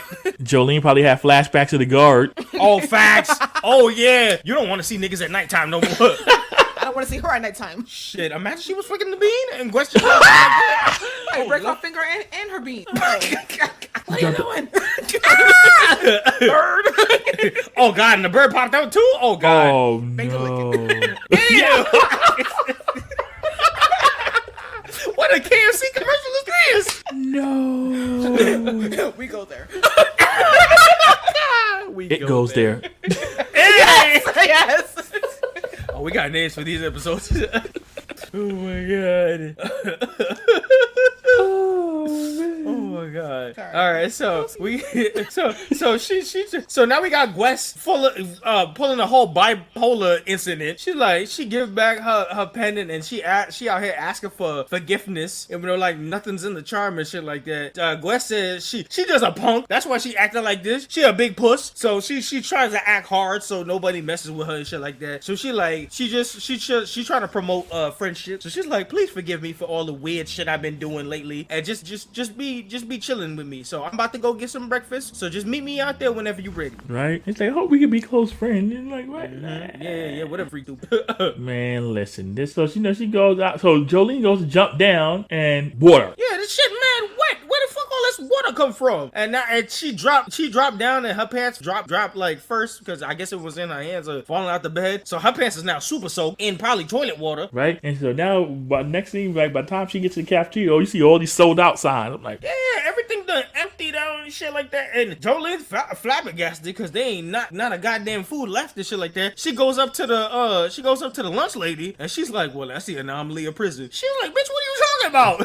She was like, you definitely have. Yeah, she was like, first of all, I definitely know you got enough food. You're supposed to have enough food for every inmate. There's always boxes in the back. That's just the law, just in general. And she was like, well, that's just how prison works. Sometimes we don't got enough to feed y'all niggas, and especially extras. Yo, and then here come Gwess talking about, oh, I'm full. I can't eat another bite. She got 2 milks on her tray. She got 2 milks, 2 bananas, and everything. And you're like, bitch, where you get that from? Right? And yo, Jolene is looking at her like, yo, I just saw you had 2 milks and 2 bananas on your tray. Oh, she's super gaslighting her shit because she was like, nah, man, I don't got nothing. She dumped all that shit out, and then there was a picture of her mom and dad up in that bitch, and she was like, wait a minute, bitch, where you get all that from? Yeah, she looked in that garbage and she saw that picture. She was red. Fuck this. What is going on? And then next we see Jolene's interaction with the bird. And bruh. What? No. Yeah, this is Gwess talking to the bird. Yeah, Gwess talking to the bird. Excuse me. Well, Gwess out here talking weirdly to the bird, and that shit got weird. Gwess started testing the bird's cuteness and shit like that, trying to force it to say certain things. She called it Cappy Chan and shit like that. I was like, She has a fetish.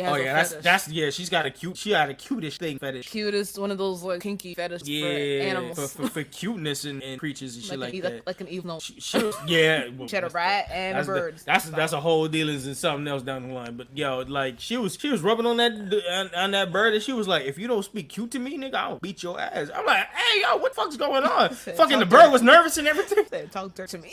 Yo, listen, if I see a Gwess, I'm running the other way.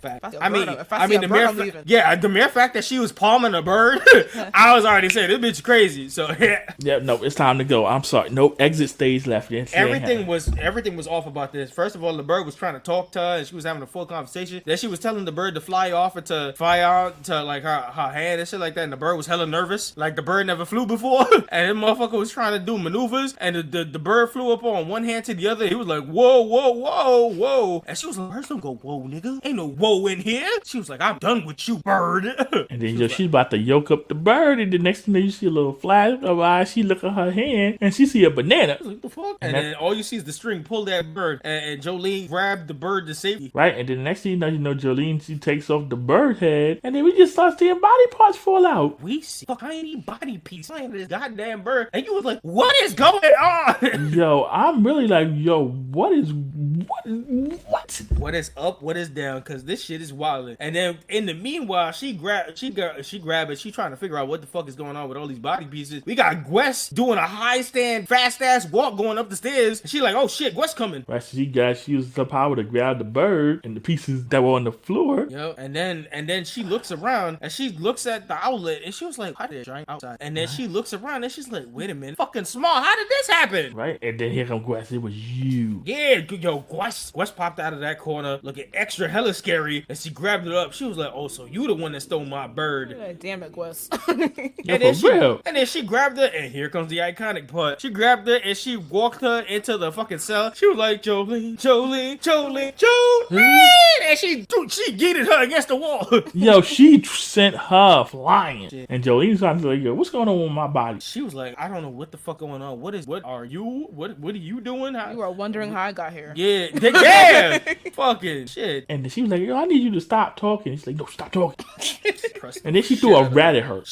First of all, I have multiple questions. She not only threw a rat at her, she said it was cleaned out of all its guts. You are the rat. You're my rat now. You can use it as a soup. What? Yo, and then she talking about how the parrot has some disadvantages. It couldn't carry out things. She's like, but rats are better because they got 4 paws. I'm like, so she systematic found a rat, killed it, removed its organs slowly so you can wear it as a suit without tearing up its body, and just had this shit preserved, ready for somebody to get small. Or her next victim. Boy, this bitch is on some super psycho shit. And she deserves the jail. I don't know what she got in for, but yeah, she deserved it. Yeah, she needs to stay there. Bipolar is a motherfucker. Yo. Tripolar. Stop. Right. Yep. And then, so we found out, right? Superior. Okay.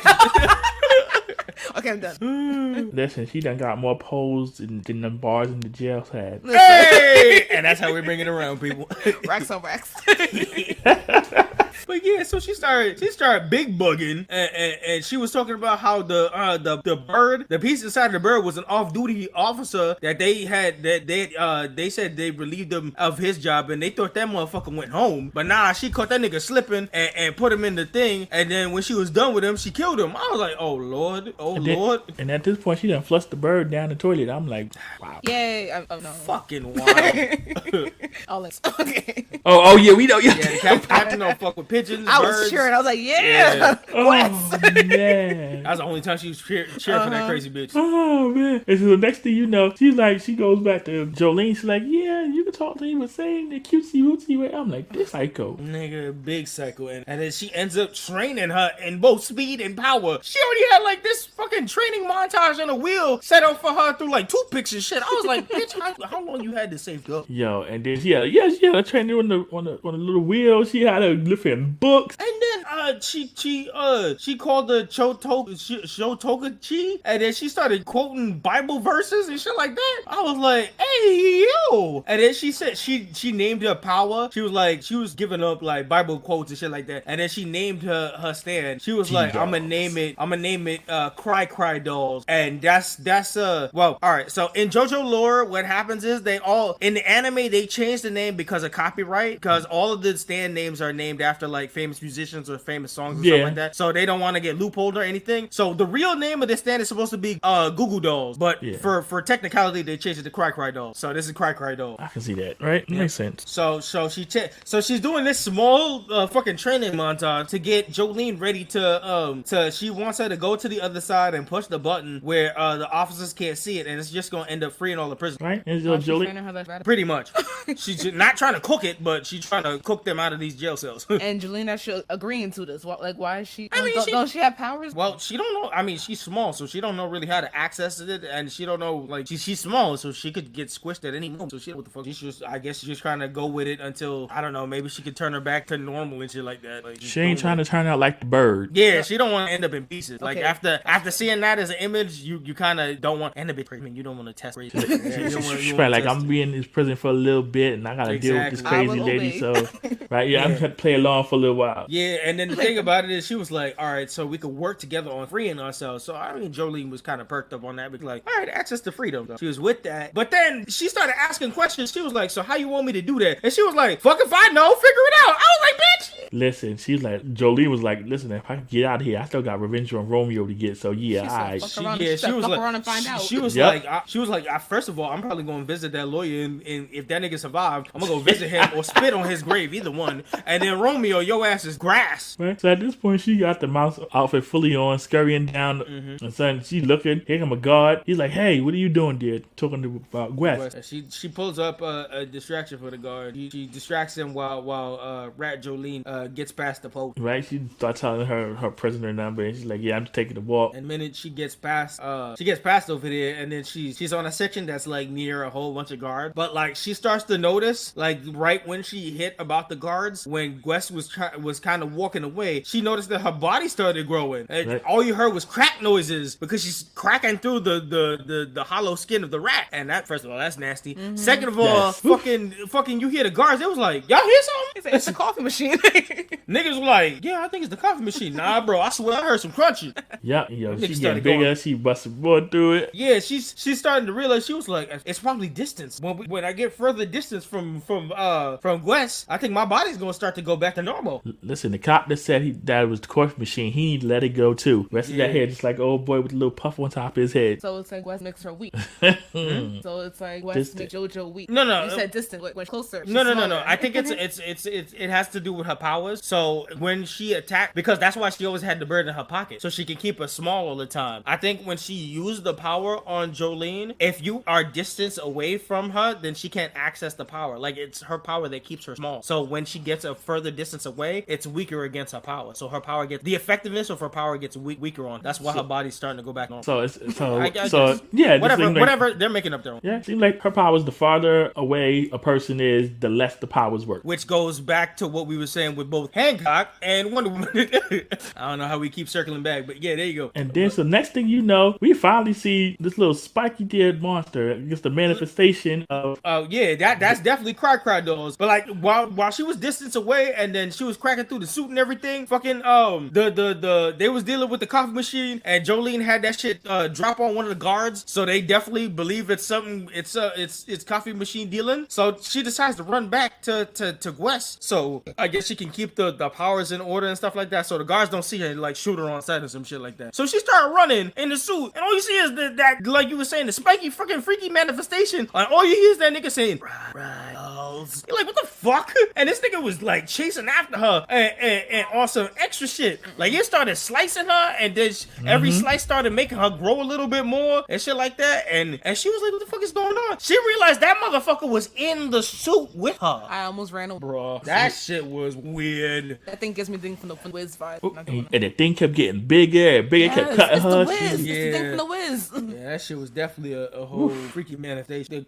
They said that creature was chilling with every shrunk person in there. So if you get in context, that's probably the thing that shredded up the prison guard inside the bird suit. And that makes sense. So at this point, the thing is crawling up Jolene, and Jolene is freaking out. I would too. It's like, is this how I'm gonna go out? It cut her, and she got stuck between a fixture that was like made just perfectly amount. Like if she was still small, she could squeeze through it. But that shit cut her perfectly, where she got her neck trapped into that shit, and she was perfect size where she couldn't move. So she was stuck in that moment, and she was like, shit, I'm about to go out by this little fucking creature. And then next thing you know, bam, and we see the creature got knocked through the wall. We see as her string starts to manifest in a whole fist. That string was like, bitch, you ain't about to go out today. Oh. Yeah, that string started to make a, she said the threads are coming together like a clump, and the clump of energy started to make a person. So we saw, so far we got like a top half, and we got a fist, and it fucking punched Cry dolls into the wall first, and then Cry dolls tried to run at it again. Motherfucker punched her back again, smashed it straight to the wall, and that shit started leaking. It said, if you think about it.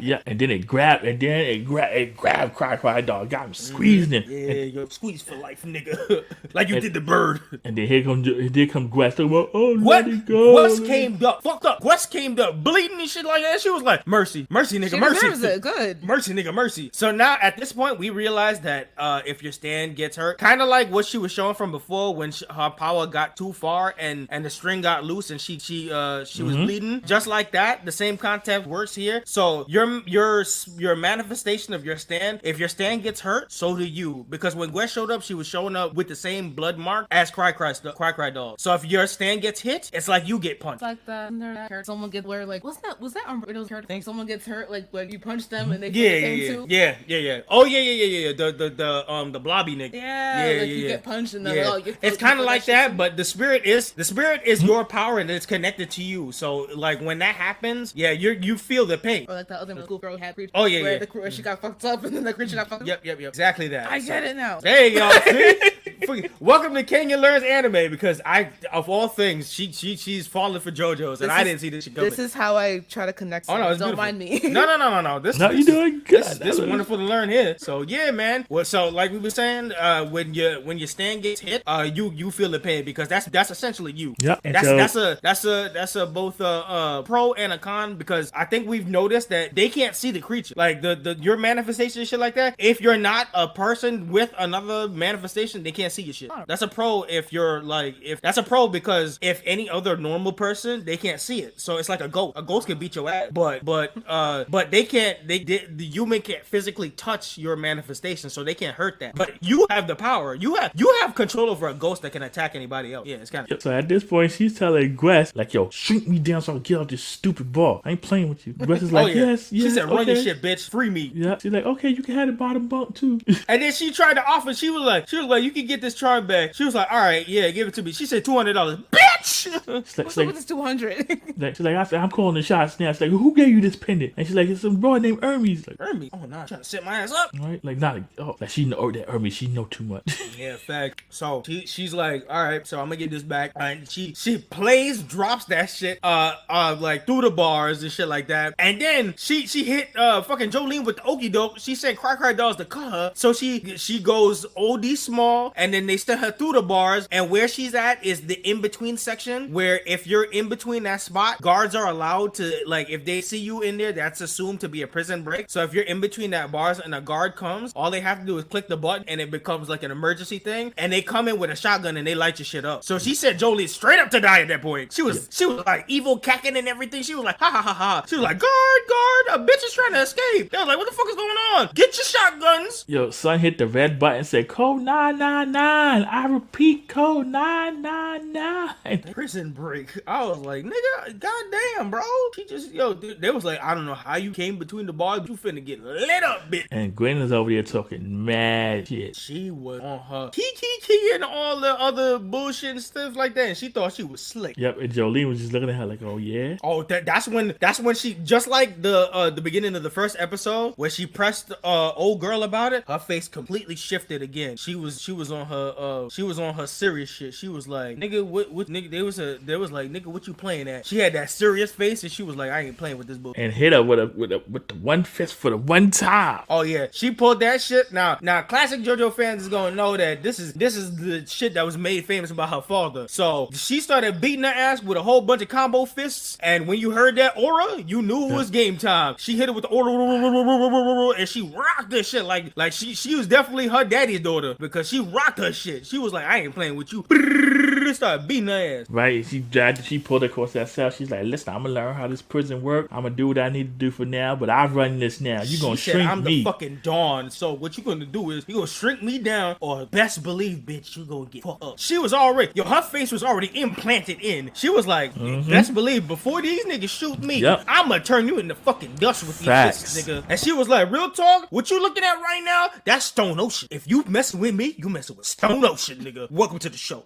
And then, you see the guards with their shotguns, and they asked another guard, you sure you saw somebody here? These niggas was ready. And at that moment, you knew Gwess was fucking bitched out, because they came in with their guns. You was like, you sure you saw that bitch? And they was like, nah, I saw her back, but I could push. Right, the next thing you know, right, we see Jolene in the bottom bunk. Gwess was fucking folded. You heard her. Oh, you heard her. She was mumbling like she just had a wisdom tooth removal. She was like, she was like the mummy over Facts. She was wrapped, tagged, and stored, nigga. I was like, yeah. She was folded the Aki way. Sure. Oh man, I was like, Coach, you got flashbacks? I was like, oh man, she was like, I ain't never gonna fuck with that bitch again. Can't do nothing and for me. she was sure, yeah, 21 definitely did something to her. Boy. So she was on the bottom bunk wondering what the fuck her father got her into. Right? Yeah, and that's how we close off the episode. And we close off the episode in some nice, serene, in the tradition of JoJo style, they love to use American songs and go with that theme of the vibe. And this one was Distant Dreamer by the famous band Duffy. So this is the last song that the famous band Duffy had made as a group. And this song song was a famous American pastime song. So Distant Dreamer was playing, and the serene ocean and the water and shit like that. It just works all together because, I mean, when you in prison, all you're thinking of is dreams of freedom. Shit like that. It works super well. Yeah, this was vibe. This was awesome. The second episode was good. Yeah. Final impressions of the second episode. Go ahead. Wes is crazy. Yeah. What a fucking in my final impressions, I said the absolute insanity and unhinged episode contained in this shit alone. Talk about a story that was told in episode 2. We met this crazy bitch Wes, and she took us places. Fucking like emptying out the guts of rats and birds and filling niggas up and having them doing prison breaks and being cutesy and shit like that. We even skipped the part where fucking she had Jolene when she was telling her plan about the prison break. She made her say it in a cutesy voice. I was like, what the fuck is this? What is this? Oh yeah, you're right, yo. This shit, I said this episode alone makes you sweat and thinking where they could be going next. Who the fuck these folks in the prison are? Because this is just a random bitch we just saw. So you know this shit could get crazy, and we just getting started. So 100% definitely would continue on my part. Captain, what you think of this second episode? Okay, so as an outsider who doesn't watch anime like that, I've only seen like 3. With episode 6 popped around and stuff like that. I don't know about like full episodes, but you 4. see that's how you've gotten like hooked and stuff. Well, out of those, I would say I think this was probably the best one in my opinion. It was kind of like the most confusing, stressful. It was like a lot of emotions. Also, I was very angry because Wes, she's a lot, but at the same time, as someone who's like an outsider looking in, if you were to show me anime and you show me this, I would be like, oh the fuck, yo, I'm into this shit. There we go. You hear that? This episode, right? JoJo's create fandoms, baby. There was just so much happening, and then the character Gwes herself, her character was written so well as being crazy as shit. So I've seen like, crazy, but this is unhinged crazy. And in Florida too, this shit is double. I was baffled. I was like, who was this Gwes shit? Notice we never found out how she got to prison in the first. I mean, the first episode was good, but this episode in particular, where I was like even when the show ended, I was so talking to. I was like, what the fuck did I just watch? I was like, what is this? What the hell just happened? I said no. It sounds like she got caught up in a bizarre adventure. Listen, between this, we still need to figure out what's going to happen to Romeo, the whole setup plot and this whole shit, and this, I mean, like it's so much, man. It's so much. Tea is hot. Tea is hot in this show. So I definitely think I say it for all three of us, but it's no doubt that we would continue in my spare time. Listen, that is a lot. Y'all don't understand. I've tried for years on multiple anime, and just for this to be the piping hot shit, I'm 100%. Jolene doing the same thing that Jolene was doing since Araki created her in the 2000s, getting girls on this anime shit. That's exactly what she was made to do. Also, the one thing I forgot to say in the fast facts is she was originally supposed to be a guy, but the original editor stood on his ground. He said he wanted to do a female protagonist because it was different. It was something that they weren't doing with anime at the time. There was so much, like, it's a shonen series, and shonen by definition is a series for boys. So they didn't think a girl protagonist could sell. And this was, I mean, Sailor Moon was still a something, but Sailor Moon was selling towards girls. And after 6 different parts of JoJo's selling to like men type genre, for it to shift over into a female protagonist was a strong and smart thing to do. It was so important to the history of JoJo and, you know, keeping the shit going. And this shit worked so well. It worked super well. Look at that. Listen, you got the captain on board, so it's definitely working. Oh yeah. Araki, be proud, because man, we went through a whole bunch of anime, and motherfucker, I never thought JoJo's Bizarre Adventure would be the one. This was the only one I connected to. Right now, all the other animes is the 2s, but JoJo's Bizarre Adventures is the 1s. Which one are the 2s? All them niggas is the 2s. We found the 1s. Right, that's all it takes is one. I keep saying it all the time. It's my philosophy in life. You could say a lot. You could say I don't like anime, but there's always the one that will have the tea, baby. Does not mean the closest. I know. One time. Shit. Did you not hear me? I said there's 38 episodes. That is perfectly fine. One episode and one anime at a time. Yeah. Oh yeah, that's how it happens. How it hooks you, man. That's the tea. The show screams drama. So. Oh yeah, 100%. Welcome to Bizarre Adventures. There's nothing and no more drama than these motherfuckers, especially with the Joestar tattoo. Oh man, yo, that's gonna be wild. The captain is on board. The captain is on board. For the first time ever, we got definitely 3 big thumbs up for sure. Right? Yeah. So all right. So that closes the book up on this week with JoJo Part 6. Stone Ocean. Shout outs to that for sure. Recommended by Blerd By Nature Podcast for sure. So now we have the preview for next review episode. Do you have anything in mind, co-host, or are we chalking that up to another mystery? It's gonna be a mystery. It's gonna be a roll of the dice. Okay, all right. So I mean, y'all will hear it when it comes up. We'll roll it with the dice. We'll figure it out in the meanwhile, and then when we get to review, we'll get to review. But yeah, on to our bits. So we got an email set up at blerdbynature@gmail.com, Facebook and Instagram at Blerd By Nature, Twitter at Blerd By Nature, Nature Naure. Co-host, hit us too. You can find us on YouTube by searching for Blerd By Nature Podcast. Captain, you got anything you want to plug? Instagram is adorable K. Yeah. What about the graphic? We want to follow the graphic. All right. Well, I mean, if you follow one, you can follow the other one. It'll probably be a connection page and all that shit. Yeah, it's in the handle. Anyway, follow the captain, because you know she steered the ship out here. So this has been a long time coming. Captain has been in the background supporting and giving us ideas and shit like that before everything. We will always give big credits to Peter, Sentai Fountain of Knowledge, and the Captain Kenya, because she's been here since day one, listening in on the podcasts, telling us what's ifs and bouts, giving us off the cuff and episodes and stuff. Like when we post out some Vault episodes in the past, she was due to that. So big supporter since day one. She was down since day one ish for sure. Right. Yep. So we cook as we speak right now. We cooking up. We got the episodes coming out. Vault coming out during the Christmas season, and our latest upload will be dropping soon. We working on that shit. So look out that. And anybody got any last notes before I hit this outro? This was fun. Yeah, this was a long time coming, and I'm happy.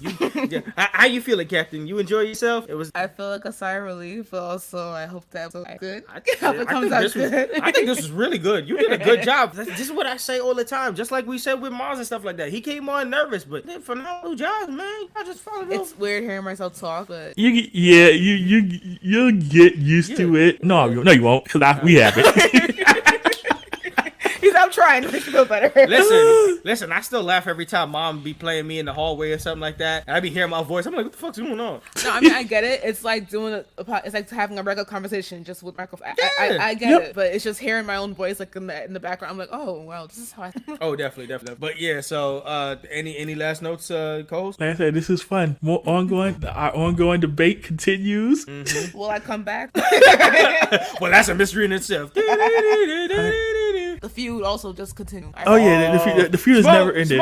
Smoke. Like I said, R.I.P. the homie, and I said, let's get it on. So in that note, I say thanks for joining us today from Black Thought to Nerd Power. This is Nicholas, Mr. Go With The Flow. And this is the man with playing Maurice. Bye-bye, I'm Kenya. Yeah, the captain in the building. Yeah, the captain. Yeah, she said the nickname. Yes. Big respect. See, look at that. Long time coming. Bless y'all. And this is another happy family edition of the Blerd By Nature Podcast. Your birthday boy is out. Thank you for listening, everyone. And until next time, peace. Peace. Peace. Hey.